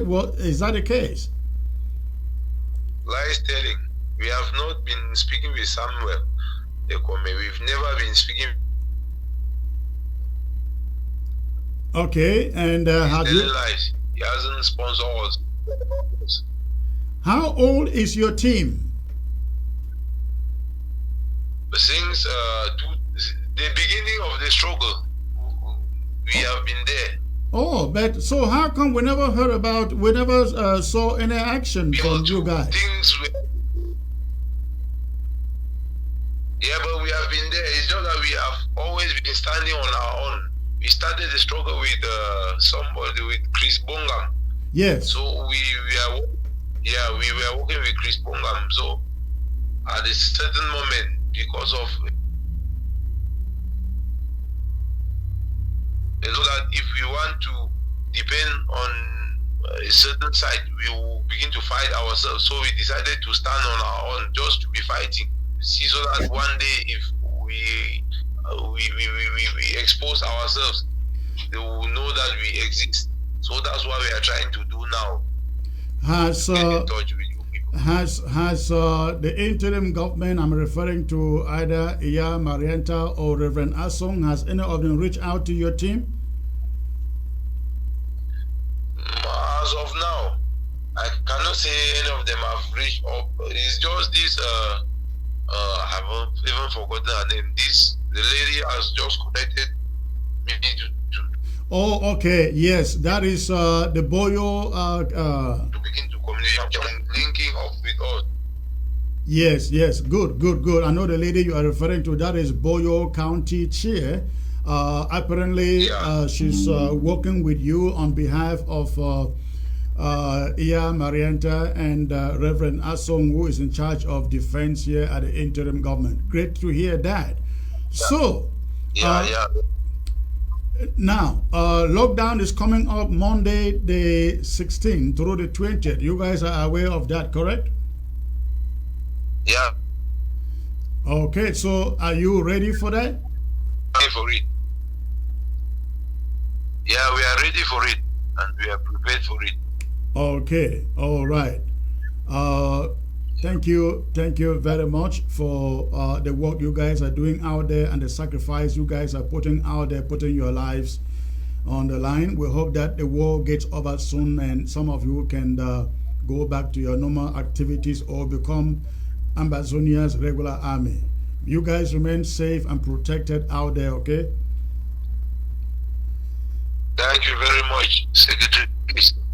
Before you go, is there anything you would like to tell the people of Boyo County, particularly Bello? I don't really have much to say. All I need I want to say is that we are there and we will be there. We need a lot of support from the people of Bello out there. We need a lot of support so that they should know that we are fighting for them. They shouldn't stay quiet the way they are staying. They need to support us. We need support so that we should have better products. We are not really strong financially, but as of now, we need their support. We need their support. That is exactly what we are out for now. We need their support. We want to prove to them that we are there. We are okay. Now, started until the end of the struggle. There is also supposed to be this falls, British Southern Cameroon Falls in the Boyo. Are you by any means connected, or you are just on your own? We are not connected with that British Southern Cameroon. We see what the RK is doing. He is in the bush, far in the bush. We are out there struggling, but he stays silent in the bush.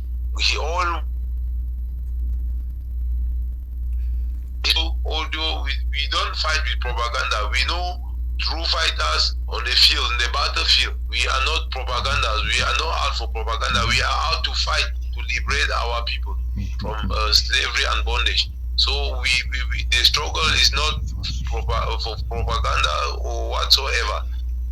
That is, I don't even know that we are not used to that group, British Southern Cameroon or whatsoever. We are not there. We are standing on our own. So we don't know anything like that. We are not connected to that British Southern Cameroon. All right. Whatsoever. Thank you for joining me.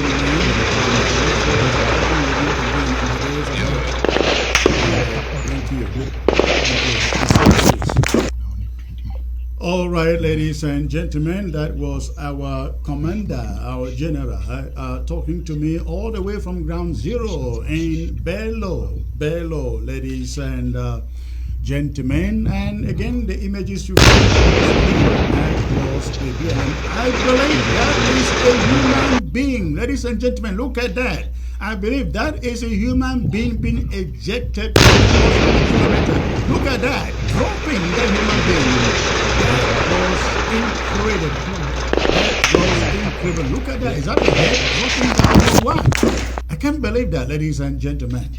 Again, that was in the BLM, particularly look at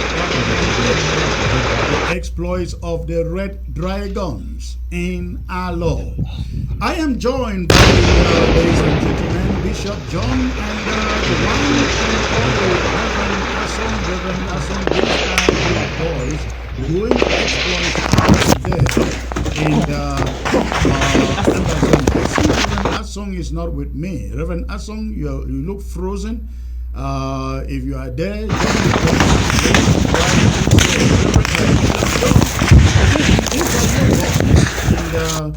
oh, where are all of them? They're not here. They're all frozen here. Please join the broadcast. Bishop John, join the broadcast, and Reverend Nasson, join the broadcast. And while you do, let me go back to Barrister and Comrade Oliver Asa. I like your take on what you see happening on ground zero. New action, ladies and gentlemen, taking place on ground zero. What is your take on that? Yes, Secretary Grace, it is simply stunning, fascinating stuff that we are just witnessing. We want to say that when you take a look at what is happening now on the ground, you give the recalibration movement the right, you give them the reason for the action that they took to recalibrate this revolution as a whole. You can see the short pace of time that we've had, and barely some contributions that came in. And look at what the new leadership under President Marianta, look at what they're doing. The ground has now become hot again. Just with some little contribution. We've not yet organized any major donations like the jazz and so on. But look at what is going on the ground. I think we have the right to say no. We need to focus on the solution. Somebody like Sako should be quiet and just watch what is going on now than trying to go out there and be claiming what is happening. The Sako has to understand that he now belongs to the past. It is over for him. Marianta is doing a great job. Of course, with our able secretary, Azon, she is doing a marvelous job. Just within this short frame of time. Wonderful. We are on the right path, and we hope it continues this way. Yeah. With can I add a little bit there, Secretary? Come in, please. Yes, go on. Yeah, I thank you very much, Bastande. It's women are the foundation of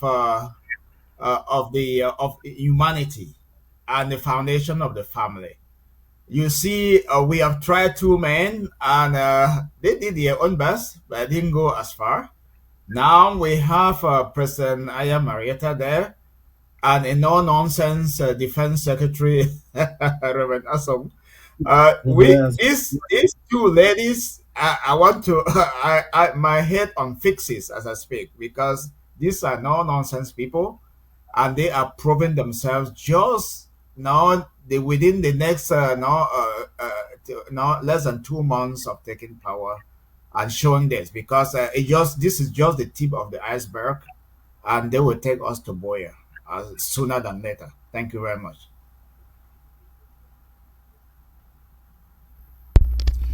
Wonderful. And again, if anybody think we've started, this is barely the beginning, and what lies ahead is even going to be greater than this. And this lockdown is going to be a test of what is still to come. Reverend Asong is frozen on my screen. I'm trying to see that she gets logged back in. I hope she does. And the same thing with Bishop John. They appear to be having some network issues. Chris, I think they should log in. They should log in with Chrome. Chrome. If you're using Apple computer, you should use Chrome to log in to Firefox. Because if you log in with Safari, it will not work. It will be frozen. I think that's the experience. They are doing that. They are doing that. In the meantime, it's been a long way to this, to where we find ourselves today, Barrister Inde, from impeachment to revival to having to recalibrate the entire interim government through a period of stagnation to now the beginning of action. I think we should give some kudos to the calibration team for taking us back to where we are today. I am back with Reverend Asong, and Reverend Asong, it's good to see you, ma'am. Again, you have seen the images out there coming from Boyo, from Lebialem, and Kumba. Something new is going on ground zero, and that is what is called firepower. How did we get there?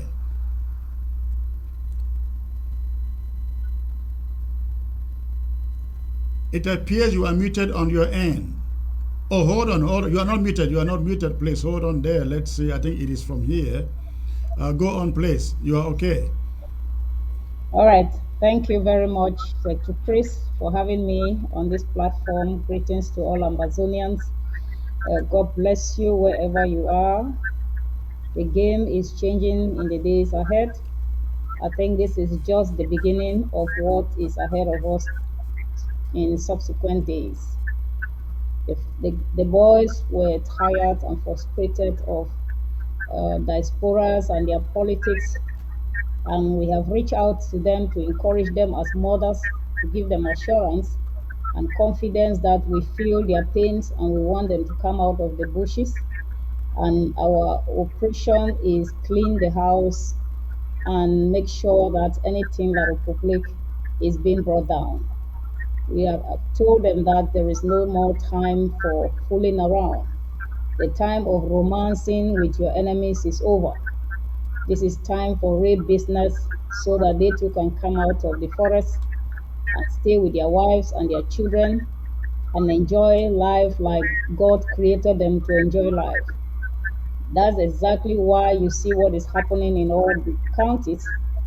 And in the days ahead, all over the 13 counties and the 61 LGAs, you will be hearing and seeing the same thing.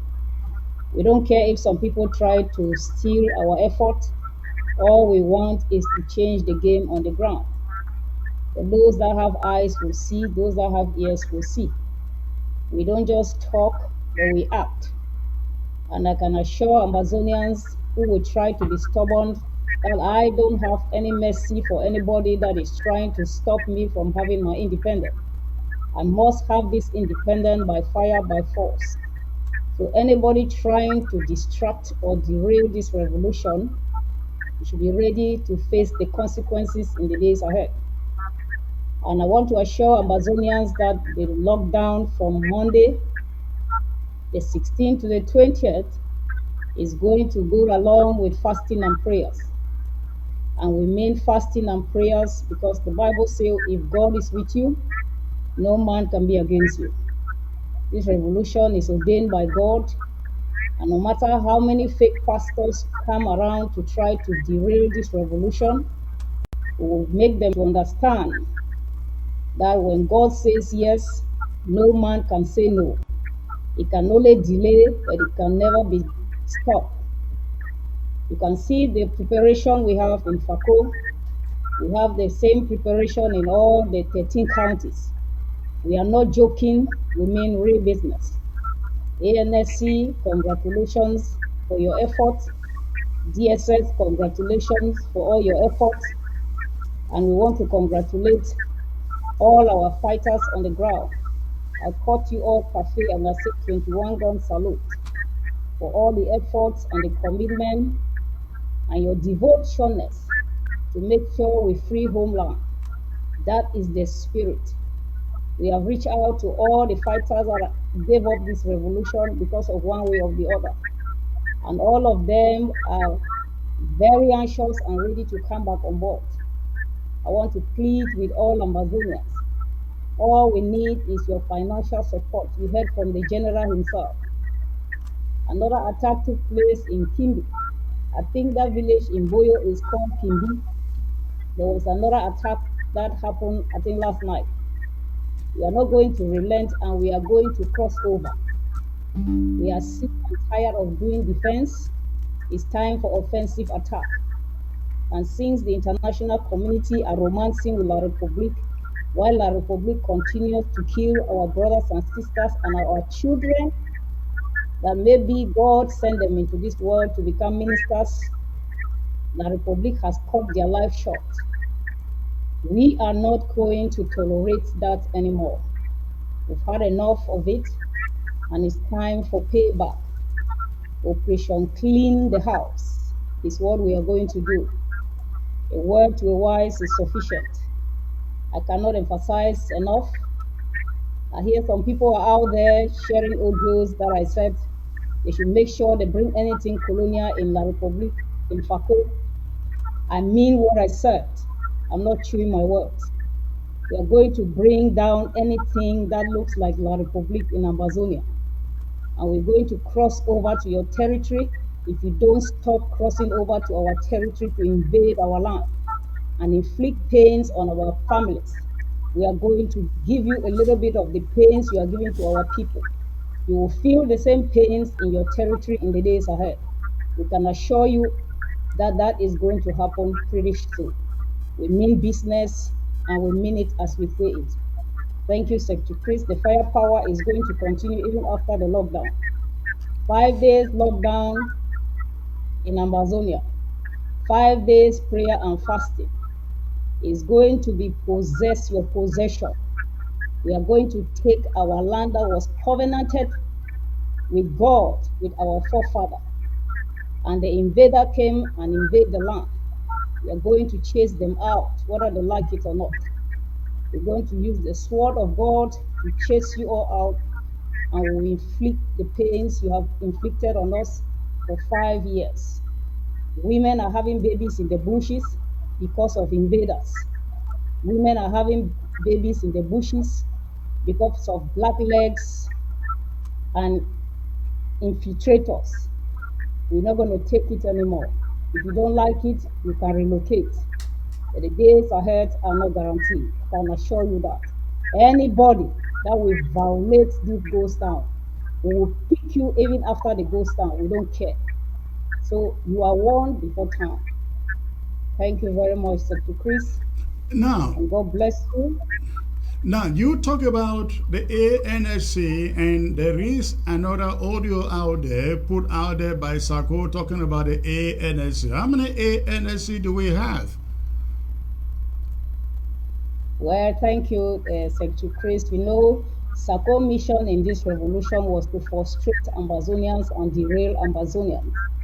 But God has exposed Sako since the day I started shouting that Sako is a criminal. The people did not believe until they saw it for themselves, and they are still seeing it. Sako has infiltrated the ANSC that the people voted to represent them and has divided them into two. You have the recalculation ANSC that knows the truth and the belief in the institutions. And you have those that believe in following individuals. The ones that believe in following individuals because of their personal gains and interests, those are the ones that Sako is talking about. The ones that believe in the institutions are the ones that we are working with. And it is called ANSC recalculation. That's the one I'm talking about. The one of Sako is those scammers that have decided to sell their soul to the devil because of their personal gains and interests. And we are not going to contend with them on that because God is really contending with them. And that's why you can see their frustration and they are coming out to try to take what we have done. We're not going to fight them on that, but we allow God to fight them so they can continue to be confused. So that's the ANSC Sako is talking about. Sako is irrelevant, Sako is history. As far as I'm concerned, Sako is history. Thank you.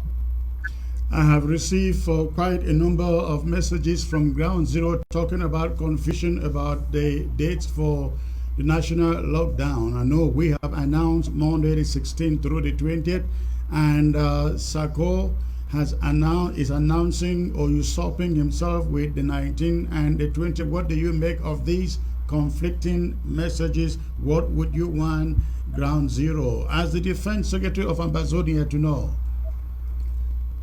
Yes, I would like to inform Amazonians that we should not be confused if we believe in institutions. The Restoration Council made it very clear that Sako Ikome was impeached and removed from powers. And I believe the reason why a lot of you stood up against La Republique was because Paul Biya did not keep to his own part of the story. The story of that we will work as partners, Paul Biya violated. The same story Restoration Council told Sako Ikome, that you are the acting president, and after a while he was elevated to the president. And Sako was made known that after 2 years an election will be conducted. His 2 years mandate expired in November. And the fact that Sako refused elections, that is enough for Amazonians to know that Sako is just a power monger. Sako does not mean well for this revolution. Sako is all about his business. Anybody in Ground Zero claiming that they are confused, that is an individual who has always been confused in life. Because if you are a reasonable Amazonian, you know the truth, you see the truth, you know we are fighting to build an Amazonia of a strong institution, not strong man. You will not come out to say that you are confused. I want to assure all of you that the lockdown begins on Monday, the 16th. From the 16th to the 20th, which is a Friday. If you violate, Sako will not come from America to save you. Because I, Reverend Asson, will make sure you are taken care of according to the law of the land of violation. We don't have time for people to try to fool around while boys are being killed on a daily basis. If you like your life, respect the institutions and don't tell us stories about confusion. The lockdown begins on the 16th of May, which is a Monday, and it ends on Friday, the 20th at 6 p.m. Amber time, so that our Muslim brothers and sisters can go to the mosque and pray to God so that we can have justice and peace in Amazonia. We need this revolution to come to an end as soon as possible, so we can all come one day in Ground Zero and celebrate with our brothers and sisters that have stayed in the forest for 5 years, under the rain, mosquitoes, and all the wild animals. So those that stay at home and trying to make excuses that they are confused of the days, that is just no story. Because if we catch you, because you are trying to tell us that Sako said that, we are not going to tolerate that. Lockdown is on the 16th, Monday the 16th to the 20th. I'll not repeat myself enough. For those that know me know I don't play. When I say things, it happens. So if you like yourself, I will advise you to respect the law of the land. It is written in the book of Romans. For those that refuse to respect the law of the land are punishable according to the law. We don't have time for politics. We want real business, and we want this revolution to come to an end as fast as possible. The only way we can make this revolution to come to an end is for the ARF to do their job aggressively, clean out anything La Republique in Amazonia, and cross over to their territory and give them a little bit of what they have given us for 5 years. We don't have time for that. We're not going to beg them anymore. We're going to make sure they understand that we will no longer do defensive. We are going to do offensive this time. Enough of this politics, enough of drama, and enough of delay tactics. It's time for action, and action is now. And we are going to do just that. For those that were sleeping for all these years, and just of a sudden they are waking up from their slumber and they want to claim victory for what we are doing, we don't have time for them. Leave them and their conscience, but we're going to focus and do what we do best. Thank you very much, Secretary Chris. All right. Now, the next thing that I would ask, which I guess everybody else want to know, is the preparedness of the restoration forces towards this national lockdown beginning Monday the 16th. How prepared are they? Well, Secretary Chris, we are at war and we are fighting guerrilla warfare. I can tell you that the momentum is very high. They are very prepared. People might think that because they don't have this, this is not there, they are not going to know. The Bible says where there is a will, there is a way. Because they have the will to make sure we have this independence, God is already making a way for them. God is going to make the impossibility possible. The things that people think they cannot do, they are going to start doing it.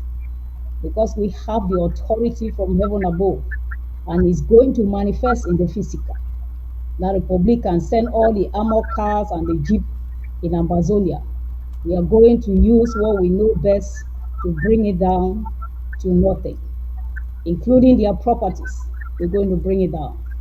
I want to call on all Amazonians that are out there. I'm sending a strong warning to all of you. You might think that you are safe living in Amazonia or you are safe living in La Republic.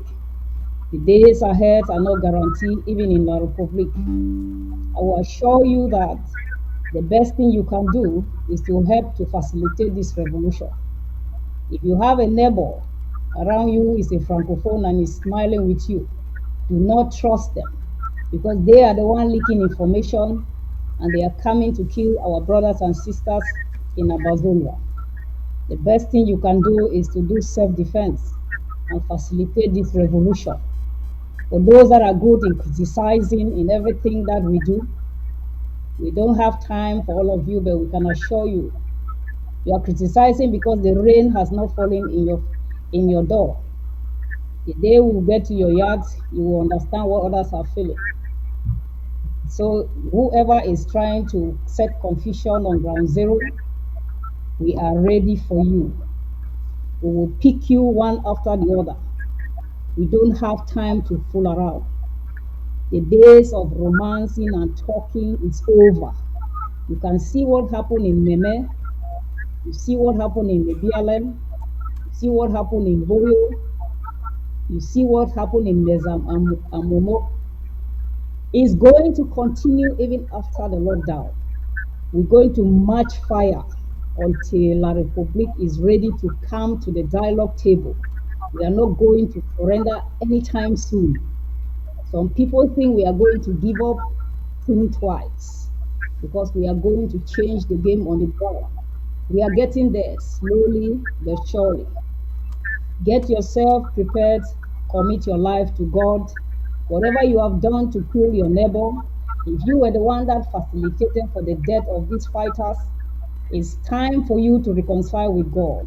Ask God for forgiveness and stay away from being a distractor or a hindrance to this revolution. If you are one of those that are working with La Republic to delay this revolution or be a hindrance to this revolution or a distractor to this revolution, when we pick you, you will know what it means to be a distractor or a hindrance. Let me send a message to Monono Humphrey. I've been rightly informed that you came to the United States and you are going around in Europe doing investigation on all of us. Who is that? I am not afraid of all of you that have been dispatched. Who is that? Come out and investigate Who us. is Yes. that? Monono Humphrey. Monono Humphrey? Yes. Okay. So I learned that in all the 13 counties, they have dispatched investigators to come out to Europe and America to investigate Amazonians that are in this revolution. Alenda, you were here and you went back and you gave details about me. I don't have time for all of you, and I'm not afraid of all of you. I'm ready for anything that you guys bring it. Spiritually and physically, I'm ready for all of you. We are going to change the game in Fako. You guys listen to me and listen good. We are going to change the game in Fako. However we will do it, we are going to do it. We are going to change the game in Mesa. However we will do it, we are going to do it. All of you are busy fighting for your stomach. We are busy fighting for 8 million Amazonians. There is no way you are going to win us.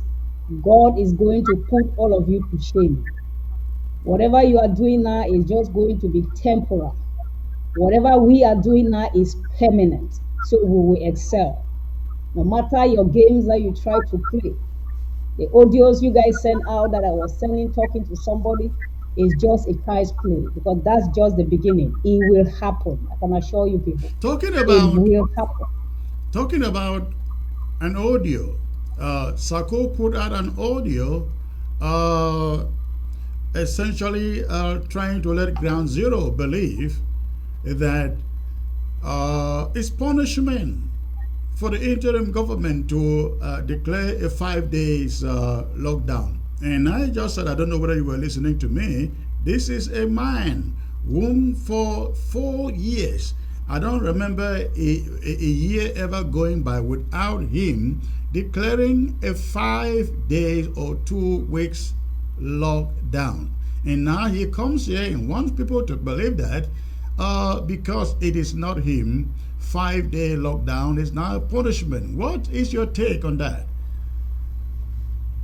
Well, I just believe that Sako is trying to be relevant because he knows he is irrelevant, and he wants to look for sympathizers from the Ambazonia people. He's trying to look for sympathy. He thinks he's very good in using words to manipulate some weak-minded Amazonians.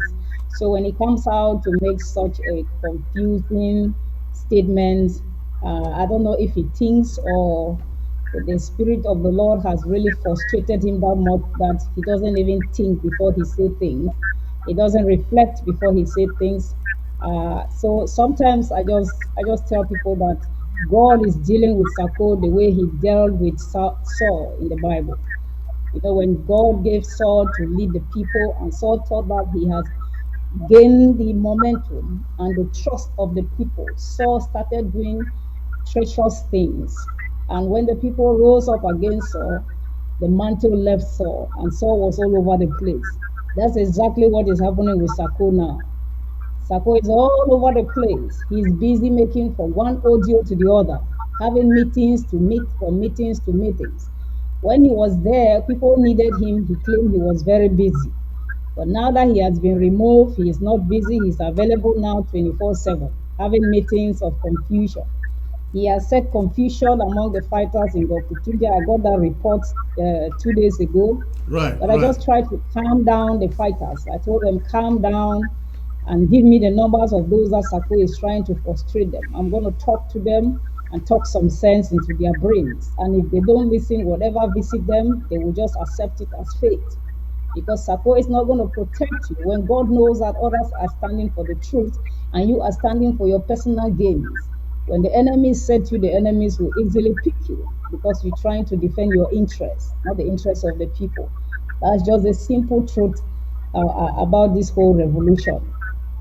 Secretary Chris, if you see those fighters that are really falling carelessly, they are fighters that are trying to play double standard. And when you try to play double standard in a God-ordained revolution, that's the consequences you face. So I'm going to talk to those fighters in Gokutunja that Sako is deceiving with Frank Cheney, from what they told me. Frank Cheney, Emos, and Sako are really confusing those fighters. I'm going to reach out to them and talk to them. If they don't want to listen, if they want to record me and send out, I really don't care, because I still have to talk to them as a mother. If they listen, good. If they record and share out, it's okay, it's normal. But I'm still going to reach out to them and see if they can have a rethink of their behavior. Because right now, it's like they are trying to go after the ones that are working with us, which doesn't make sense.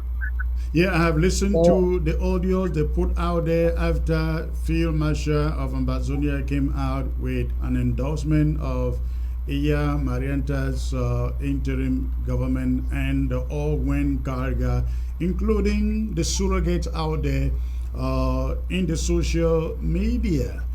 Did Sako for once think that these generals were going to back him, and if so, for what reason? well, Sako thinks that he can use money to bribe fighters. But any wise fighter would think that for all these years you were not calling us. It's just simple. You never call us, you never talk to us, and just of a sudden, because you have been removed and impeached, you started calling us and sending us money. What is fishy? Any right thinking fighter would think like that and know that there is something which is not right about this man. And they will rethink and they will retreat. And I can assure you, to Chris, that when the Lord starts talking to some of them who are still confused, Sako will be surprised. Though some of them might be playing games to get the money because according to them it's Ambazonia people money. So if he give it to us, we're going to take it and just do what he wants. But I want to tell them to desist from that because the Bible says choose who you want to believe. And when you choose who you want to believe, be honest to that person. Don't try to play double standard because when you try to play double standard, I might be good, but he might not be good. So he will set you up and you will be killed for no reason. So just choose who you want to work with and stay with that person without being an hindrance or a blockage to the other people. Let every Ambazonian choose who they want to serve and serve them diligently without being a hindrance to the other people. Please, I'm calling on all of you on ground zero.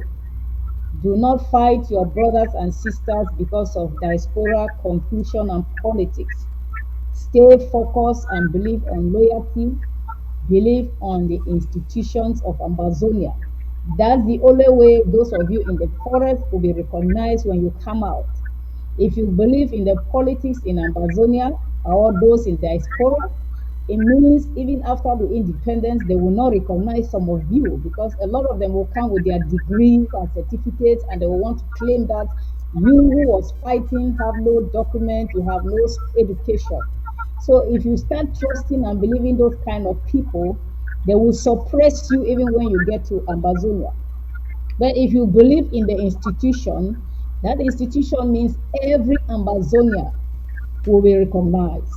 Every fighter that has sacrificed, including those that have died, they will be recognized. Their families will be recognized. Their children will be recognized because of the institution. But if you were following an individual, it means those fighters that have died, they will never recognize them. They might try now to pretend because they are trying to prove relevant to send money to fighters that died, their wives, their kids, to try to prove that they are relevant. Ask yourself if you are the wife of that fighter. Where were they since my husband died? Why now? You should be asking those kind of questions. Why now? When you ask those kind of questions, then you will understand reasons why you don't have to be confused. Another thing I want to tell Ambazonians to praise is that I learned some people are saying that, oh, Revelation say they should clean the house, they should burn this, that. What happened with the vehicle that remove trashes in the city? Ambazonians, listen, we have to learn to do hygiene ourselves. We need to clean our environment. Clean your environment. Do self-cleaning, self-hygiene. Take care of your environment. Don't rely on somebody. Don't depend on somebody. Same thing with this self-defense. Don't rely on international people. They are not going to come now. They will take their time so we can kill ourselves more. So we have to be aggressive. We have to be aggressive so they know that we are serious by doing it our own way. When we do it aggressively our own way, they will start talking. So I will advise every Amazonia that behind your house, dig a big hole, very big hole, where you can dump your trash inside. Cover it with a plastic bag or plastic wrapper. Keep dumping your trash there. When it's full up, you will cover it and it will become manure. There's no reason for French Cameroon to be parading our territory. There is just no reason. No reason. Let's try to improvise. We are going to improvise how to survive this revolution until we get this independence. We must improvise. However, it will take us, we are going to sacrifice and improvise things that will make us comfortable and chase French Cameroon out. So anybody, clean your environment so you will not have cholera outbreak, you will not have malaria. No standing dirty water around your environment. Clean it yourself. We don't need French Cameroon coming to rob us. What they are doing is robbing us. So we need to chase them out. We see those cars, we will burn them out. So nobody should complain that we are sending those sanitation or whatever they call it out of our territory. We need them out. So you guys should do improvisation. Dig a hole behind your house, dump your trash there and cover it with plastic paper. Put a stick there so that mosquitoes or flies will not settle there and cause any outbreak. That way, when we are free, completely free from French Cameroon, we'll cover it back and it will become manure. You plant things there, it will grow and you eat it and it's healthy. Nobody should give us that excuse, please. We need them all out of Amazonia. All of them. Their properties, all should be brought down. We don't have time. Everything French Cameroon down. That is the way to go. If you don't like it, relocate. If you don't like it, relocate. These boys I feel for them, staying in the bush for 5 years, under the rain, snakes, monkeys, tiger, whatever. They are not even sure of their life the next day. And you who is at home, you're complaining. Please, please, Amazonia, let's be honest to ourselves. Respect this ghost town. 5 days, I beg you in the name of God. 5 days lockdown, prayer and fasting. The theme is possess your possession. It's taken from the book of Numbers, chapter 33, verse 53. We are going to take back our land by force. We are not begging anybody. By force, we will take it. So just work with us. We'll get there. Thank you.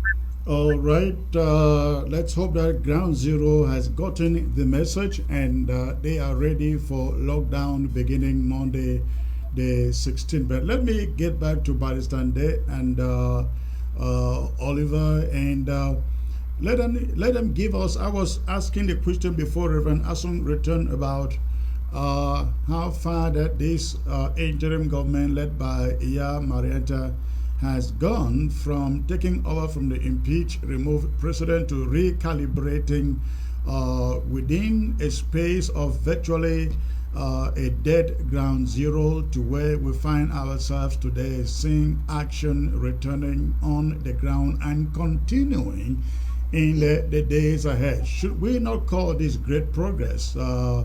Baristande? Yes, Secretary Chris, as I stated before, you saw the synergy, you saw the collaboration, you saw the new ideas that were put together during the recalibration. We are not surprised to see what we see now on the ground because this is what we have been decrying all along with the Sako government at the time because we were clearly, it was clearly, it could clearly be seen that it wasn't moving at all. This is not what we had envisaged. So those of us who stood up to say, no, this is not what it should be. See, they tempt us, gave us all those names and so on and so forth. But today, you can see what the recalibration has done. I mean, it's there for everybody to see, and it is only the tip of it. More is to come. So I think we can only do better from here. Comrade Oliver, what is your take, sir? Yeah, thanks, Secretary. As I said before, President Iya Marietta is the Iron Lady, and the Defense Secretary, Reverend Song, is a no-nonsense lady. He's giving it all today. And when energy meets synergy, it becomes unstoppable. And that's what is coming. That's what this is just the beginning. And we're going to see a lot of this firepower in the recalibration that is in place right now. And Reverend also mentioned something when she was talking about the lockdown starting this coming Monday through Friday, about the cooperation of everybody else. I think that is very, very important because the idea of people thinking that they will defy this particular lockdown. I think this one is more important than any other one that we have had before, in the sense that La Republic has to know that we are coming. This war is coming to a close. That we are coming closer, and they need to come to the negotiation table. And if they don't do it, that we are not just eliminating anything La Republic in Amazonia, but we're bringing it to their doorsteps. And that begins to send chills in them. And when Reverend Song says that, and I mean it, she is a no-nonsense lady. I think it was a long time that we could have had someone like her at the Secretary of Defense. And I think I give her all my support, and I want to pray for every Ambazonian to do the same for what concerns Ground Zero. And the President, Ian Marita, she is level-headed, and interacting with her, I see a lot of leadership skills, and she is leaving no stone unturned. And we just need everybody to chime behind her, and we will prosecute this war and get to Boya sooner than later. I think that's my take right now. All right.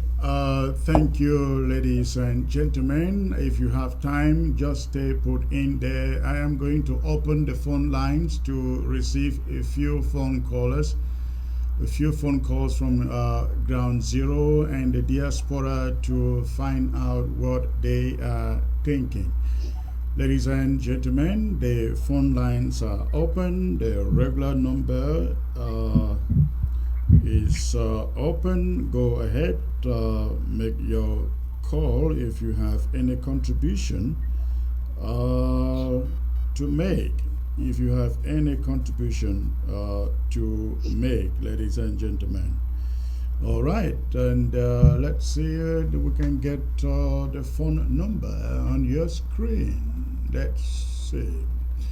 All right, you got the phone number right there on the screen. Go ahead and give us a call. You have a message for the panel. Go ahead. Let's get to the first caller here from Ground Zero. Hello. Yeah, good evening, Secretary. Good evening, sir. Where are you calling from? From Ground One. From Ground One. Okay. What is your contribution, sir? Yes, I'm very happy with our Defense Secretary, and I like the way he's talking. I think the most important is the firepower on the ground. Okay. Yeah, because she's a very strong woman, and looking at her physically, you may think that is the face of Mike Tyson was very soft, and you may think that he's not a good boxer, but by the time he gets inside the ring, you realize that he's not an easy man. I think that's how Reverend She's also a very beautiful Amber woman, correct? Yeah, that's a good Amber woman. I like that. Courageous. All right. 21 got away. Okay, all right. That's all my contribution. Let her go off on and on with the firepower. All right, thank you for the call. Let's hope that the firepower endures. All right, let's get to the next caller here. I see the phones are busy now. Ground Zero, I believe. Hello, sir. Good evening. Good evening, sir. Calling from Abakwa, I believe. That's right, yes. Good evening, sir. Good evening to the panel. Yeah, very, very interesting panel. Very, very realistic panel. Okay, go on. Yeah, thank you, sir. You know, Secretary Chris, you always each time you come up, there is always an element of surprise inspiration for the people of Amazonia. We are very pleased about that. Listening to the Defense Secretary speak, Reverend Ansel, I have the conviction that finally we have somebody who will prosecute this war to where we want it to be. She's very realistic, very pragmatic, and very, very visionary. Yeah, from the way she speaks, I have no doubt that, because these are the elements that have been lacking in this revolution. These are the elements, the ones she's enumerating. I'm not surprised from what she said. I'm not surprised about the events, the developments of the few days in Boyo, in Lebialem, and so on. I have no doubt that it's a handiwork. So, Madam, you and the President, please, our support is with you people. We trust that you will take us to Boya because you are very realistic. And then the Sako, I've said it severally that Mr. Sako, the criminal Sako, we are waiting for you in Amala. You come here. Karma will bring you here, whether you like it or not. You grow up a karma, then you know you will reap what you have been sowing.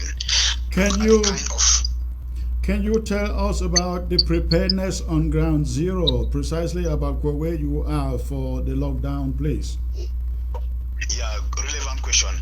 I'm very surprised that he sent out some audio calling people's attention not to do it just for 2 days.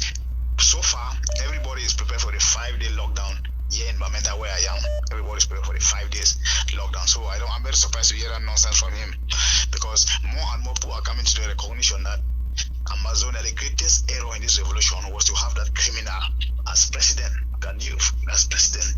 People are coming to that recognition, and such an error will not repeat itself. And like I was saying, Sako, we are waiting for you on that part of self-destruction you have taken. You are not even remorseful for what you have done. What do you take us Amazonians for? Stupid people. You're not even remorseful. We are waiting for you. All right. Every detail of one of your activities, scammer, freeman, arm robber. All right. Thank you, sir. Thank you. I hope he's hearing you. Thanks for the call. We'll move to the next caller. All right. Wow, ground zero is very much connected. I guess this one is a bad connection. Oh, this is a bad connection. I like to hear from ground zero. Okay. Hello,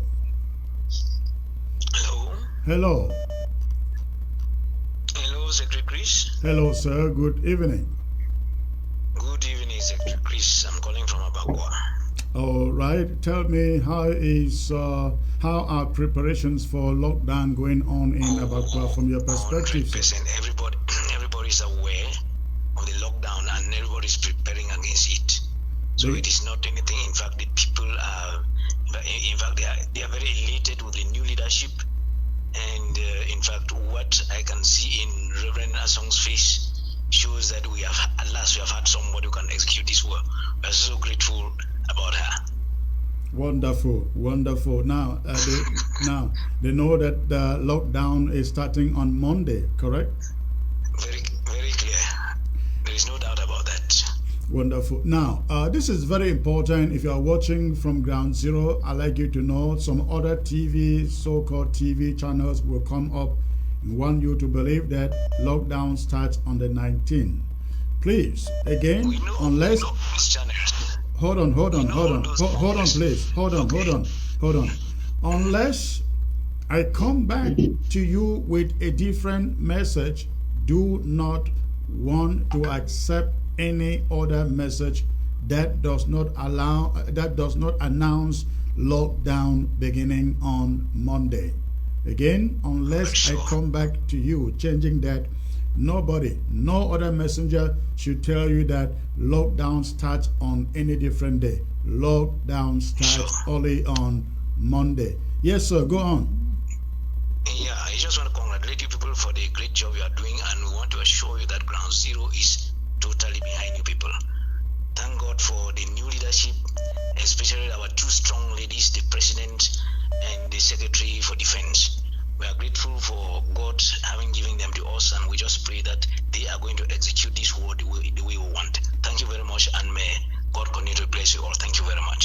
All right. Thank you, sir. Thank you for the call. May you remain safe out there on ground zero. Let us see who is next on the line. Ground zero is really watching here. Hello, sir. Hello. This is a bad connection, I guess. All right, let's see who else is on the line. Still ground zero. All right. Hello. Hello. Hello, sir. Good evening. Where are you calling from? I'm calling from Mesa County. Wonderful. Tell me, what are you hearing about lockdown, sir, on ground zero in Mesa? No, since the day you are now locked down, that has been taken into the bank. That has been taken to the bank. I hope nobody gets back to the bank to withdraw it, right? Unless I do. Unless I do it. All right. I am going with the keys of the safe. So wonderful. So what is in your mind, sir? Yeah, I want to salute Reverend Asong, who is the Defense Secretary, who is now the one in charge. I want to salute her. Let me tell you something, Secretary Chris. Women are symbol of truth and facts. Are you saying that all this time that I've been coming to your home on television, I'm not a symbol of truth because I'm a man? No, don't flatter me now. Just say the truth. That's the truth. That's the truth. That's the truth. Women are symbol of truth and facts. If you can see what is going on the ground right now, it is because these two ladies have taken the challenge. I want to thank God for the chicken out former president. You know, he is the one who brought us the newly elected president. Maybe he thought that he was making a mistake, but he was in divine direction. God brought him so that he can point finger to where the ball is and supposed to be played. Okay. Coming back to Sako, I want to think that this is the right time. You know, we ignored him, and he has gone ahead and dig the hole himself by taking the interim government into court. I think that is the right time to nail him to the cross, because we were thinking that he was jobless, and the interim government actually thought that he should have something, to feed his family, but he has taken it as an abuse, and I think that this is the right time to handle him. I want to ask this question to Dr. Sako, whether it's Dr. Sako or whoever. Which one is important? The Labor Day that had no significance to us, or 20th May, where the colonial officers actually order our funds to go on street with placard on 20th May?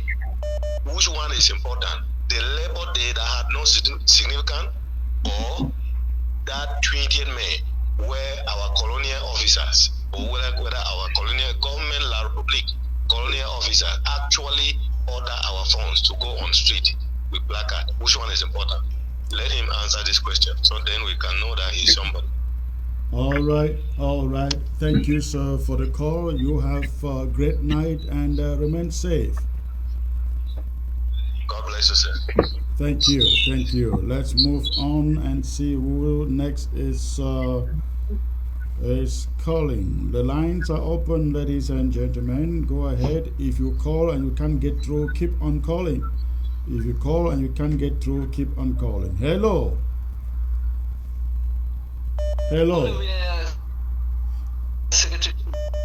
Hello, sir. Good evening, Secretary Chris. Good evening, sir. May I know where you are calling from, please?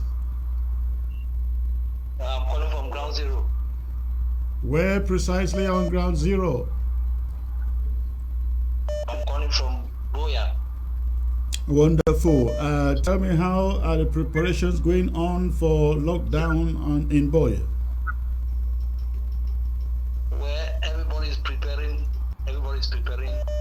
on the 16th. We give everything to God. I want to greet our able lady, Mama Reverend Asong. Okay, she's hearing you. Go on. Yes, I'm an artist by profession. My name is, I'm called Capone, the Capone. The Capone?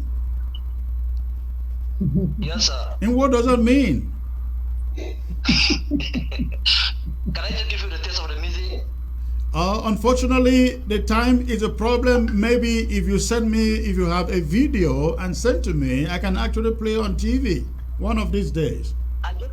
I just want to appreciate our able lady, Mama Asong. All right, go on. I will give you 50 seconds to appreciate her with your music. Quickly. This is a guitar. Hey. With the suffer, our own country. Mama Reverend Asong. Wanna hear me? You say, can we not get it? I got the driving fly. Mama Marietta, they got Chris, hello. The Papa defended with the suffer. Our own country.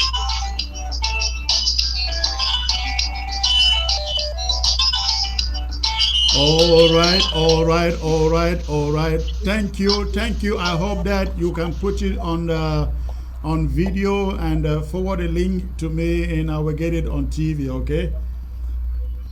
We are still working on it. All right. Thank you. God bless you. Remain safe. Yeah, thank you also. All right. Okay, let's get a few more callers. Wow, ground zero. Hello. This man has a bad connection. Please, sir, change the location of your phone and try from there. Maybe you will get through. Hello. Good evening, sir. Good evening, sir. Yeah, good evening to you and the panel. Good evening. Where are you calling from, please? I'm calling from Bamenda. Okay, and what is your contribution?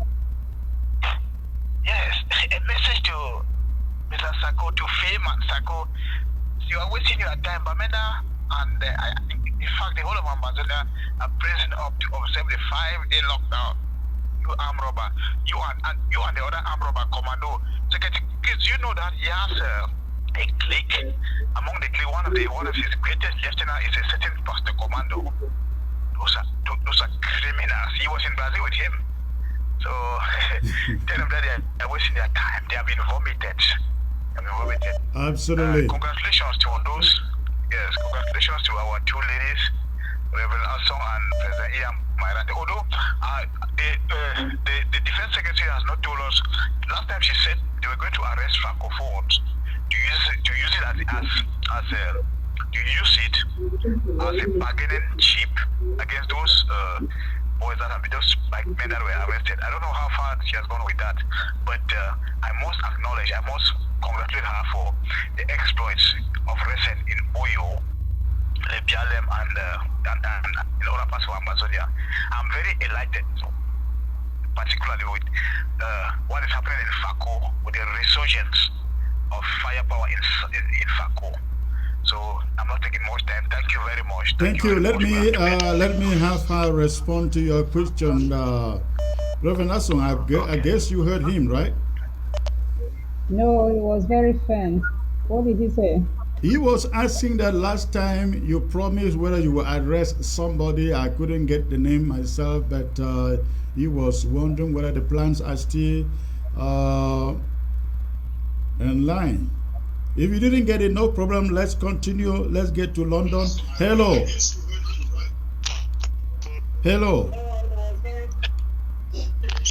Hello.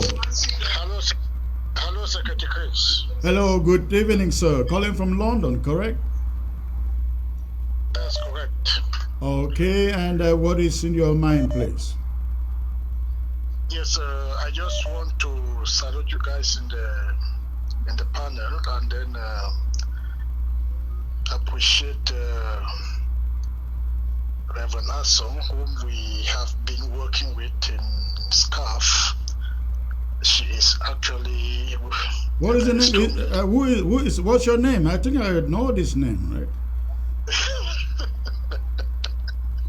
Secretary Chris, this is the former Supreme Commander of Kupe Morning Number 1 Touch, Kingsley Ebong. Kingsley Ebong. Yeah, I thought that was Kingsley, the voice of Kingsley Ebong.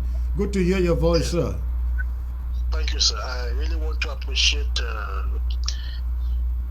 this government. We see an example of democracy in Africa that is being built by Ambazonians. We see a president who is a lady, the defense chief who is actually a lady, honestly. This is du jamais vu in Africa, a minister of defense being a lady. And I hope that the scammer, the conman, Sako will understand, because from what we are seeing and the actions in Ground Zero can actually attest to themselves that Sako Ikome has been stealing more than $4 million, buying his properties both in Ambazonia and other parts in the United States. He will be accountable for that. And we are watching him. And then I will actually I'd like to tell Reverend Assom to reach out to other stakeholders in this revolution, like the lady that has been arrested, Senator Mundi. Let them reach out to the ADF, and then they have a kind of dialogue. If they can do prisoner swap, just as you, Secretary Chris, you have been advising, and then if Reverend Assom as well, or the interim government and other stakeholders can actually implement certain martial laws that can facilitate contribution in this revolution. For instance, Secretary Chris, during December, we have more than 100,000 Ambazonians going back home. And when these people they go back home, they don't care about the internal displaced people. You need to see how much these guys and women they spend in nightclubs, both Limbe, Kumba, Douala. But no day you will see them buying bags of rice, going to assist our vulnerable people. So we have to have a database, a centralized system, whereby any diaspora who gets into Ambazonia, who do not show proof of funding this revolution, if arrested, then let justice be served. All right, thank you. Yes, if he was supposed to contribute $100, if arrested by the restoration forces, he's going to pay at least $1 million and plus. Reverend Assom and the interim government, thank you guys, and God bless you people. All right, thank you, sir. Thank you for the call. You have a great night. Ladies and gentlemen, we cannot take any more calls. Thank you all for tuning in. I will now go back to the panel. Please, 50 seconds, just round up and let's call it a day. I start with Barrister Inde. Go on, please. Yes, thank you again, Secretary Chris. I just want to make a comment based on the intervention of this last speaker. That goes in line with information that we have, that in the diaspora, we have just about 10% of us are involved and actually taking care of this revolution. The rest, they are just being there, just looking, observing, but they're expecting results from us And they are even more vocal in criticizing the action of this 10% as if it was something that does not concern them. So I just want to appeal that this revolution is for all Amazonians. We should come together. Please identify your LGAs or counties. Make sure you're part of them. Make your contribution to them. We've also noticed that nobody is going to prosecute this revolution for us. It is going to be us. We've been expecting the United Nations for how many years today? About 5 years. They had not made a single statement towards bringing about any negotiation in this revolution. But we saw that with the events in Ukraine, just the first day, the UN released a statement calling for peaceful settlement of the situation. So this is to appeal to our people that we should understand that we are into this fighting for our dignity, fighting for our liberty. We're calling on everyone, both in the diaspora and on the ground, to understand that we need to continue to sacrifice. This is a fight for all of us. We have to be seen to be doing something to contribute. All right. All right. Thank you. Thank you, Comrade. I think Comrade Oliver is no longer with us. Reverend Asong, please use 50 seconds to round up. Thank you, Secretary Chris. Ambazonians, thank you all for watching. Thank all Ambazonians in Ground Zero, Ground One for all your sacrifices. I want to cut 21 gun salutes for all the ARF. Una cafe day up, hold on tight. We are together. I want to tell Ambazonians that the Bible says in the book of Jeremiah, chapter number 9, verse 17. Jeremiah says, call all the willing women, let them come together and cry unto God to heal the land. The land was polluted. The president of Amazonia, by the name Ian Marietta, has declared a 5 days lockdown and 5-day fasting and prayers, so we can realign this revolution back on track into the hands of God. It's only the grace of God that can bring us back in alignment with God. And the number 5 stands for Jesus. Number 5 in the book of Daniel, it tells us that Daniel picked 5 stones, and the month of May is the month of number 5. So the 5 days lockdown is a significant day in the Bible. Daniel picked 5 stones and said, who is this uncircumcised Philistine terrorizing my people?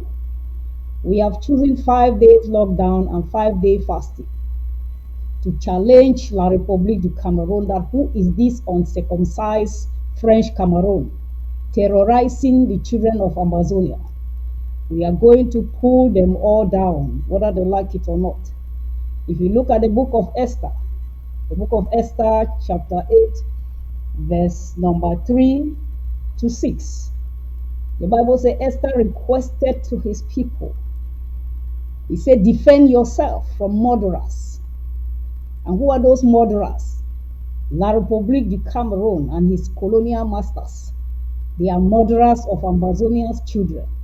They have cut off the life of our children, baby Mata, baby Carol, the 22 souls that were killed in Gabon by the invaders and the murderers by La République. They burned an mother called Mama Api, and the child was shot in Boyoka by these murderers.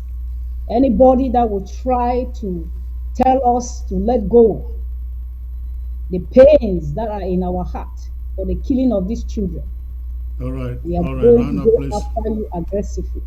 So I'm calling all Ambazonians to join us as wailing women on this fasting and prayers from the 16th to the 20th. It's a no-nonsense ghost town, no pity ghost towns, and we will not tolerate any violators. Stay in your home and pray. Ask God to realign this revolution. We are going to take back this land by force, by fire. You know we are fighting with spiritual warfares, people who are bloodsuckers. You need to equip yourself spiritually and physically. So whatever way they try you, they will not get you. Wear all the armor of God upon you as you face your enemy, which is La République. We have never been one and we will never be one. They have proven it by the selective killing. And any francophone that is beside you is an enemy. No matter how they smile with you, they are your enemies. There is no single day that La République has killed any single French Cameroon living in Ambazonia. They do selective killings. So any Ambazonia that is living with La République as a neighbor, get ready to defend yourself at any given moment. Do not trust them. The fact that they are laughing with you, they are killing you behind. I'm calling all of you to wake up. Stand up and let's fight this fight boldly and finish the fight strongly. God bless you as you sacrifice and commit, as we all join our hands in one accord to make sure that we have this revolution come to an end in this year of 2022. We're going to be very aggressive and we are going to take the war to La République du Cameroon, because we have waited for international community for 5 good years for them to come to our rescue. We have protested, we have gone all over the place. We went to UK, we went to United Nations, we went to DC. We were all protesting. I was there under the rain, pleading and begging on this international community to come to our rescue. They gave us a deaf ear. It's time we are taking this revolution to La République du Cameroon. We are taking the fight to their side so they too can.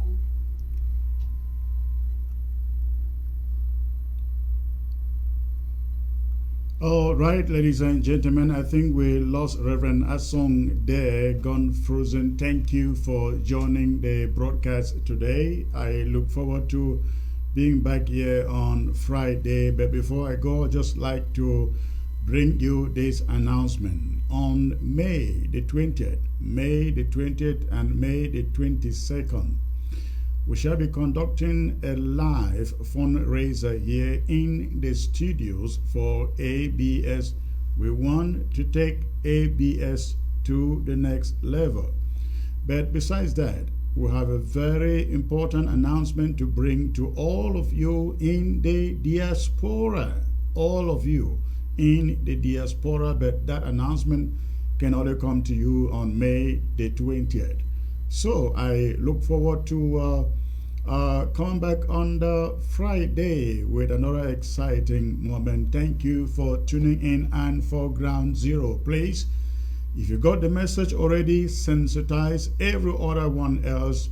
Lockdown begins on Monday, May the 16th through May the 20th. Please begin to do every preparation that you can. Thank you for tuning in once more. I look forward to being back here on Monday, and God bless you all.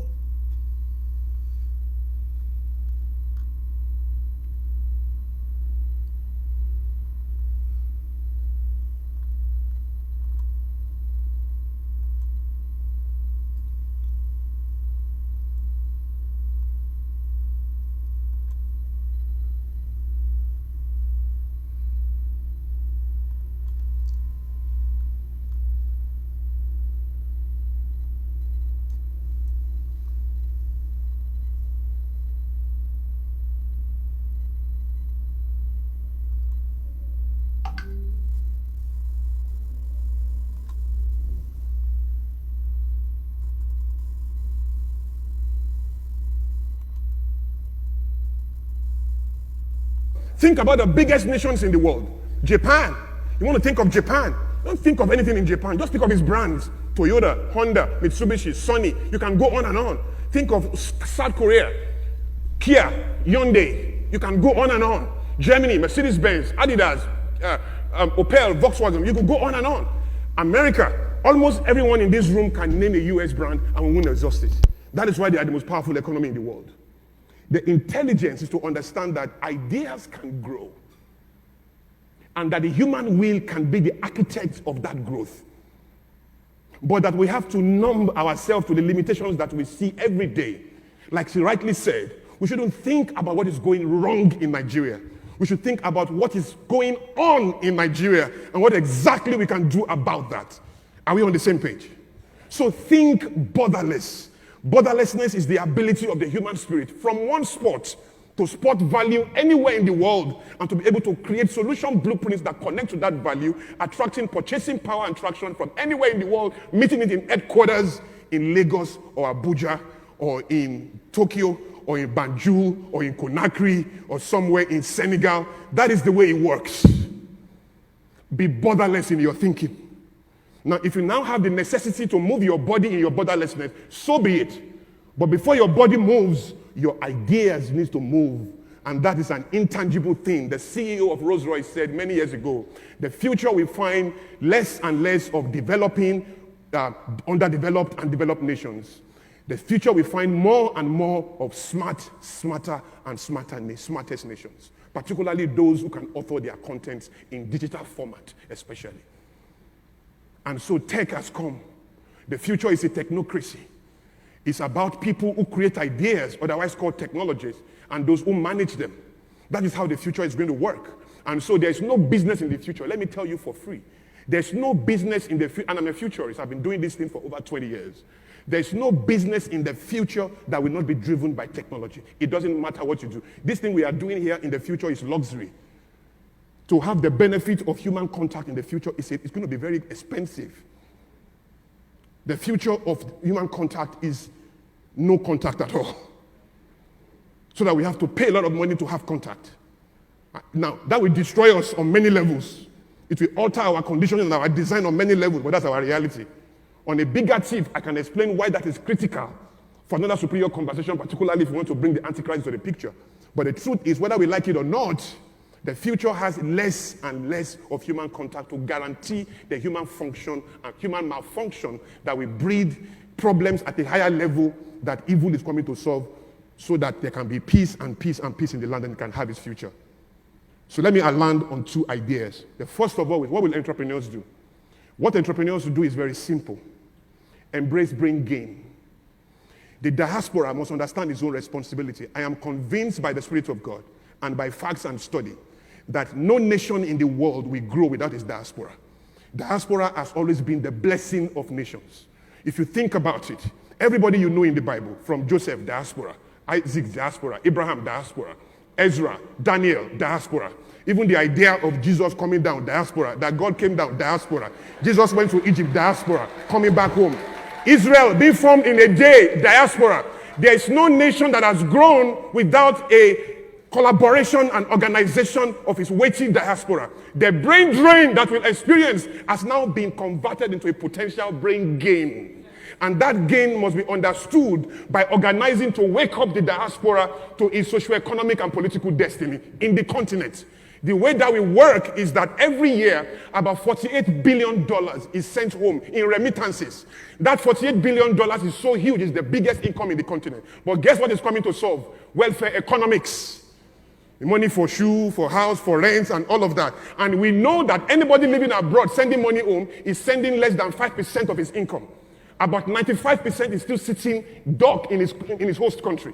Now, if we mobilize Africans to begin to understand that they can repatriate just 20% without losing the 5% that they had before, take another 15% and repatriate it home. But that repatriation now is not for welfare economics, it's for investment in ideas.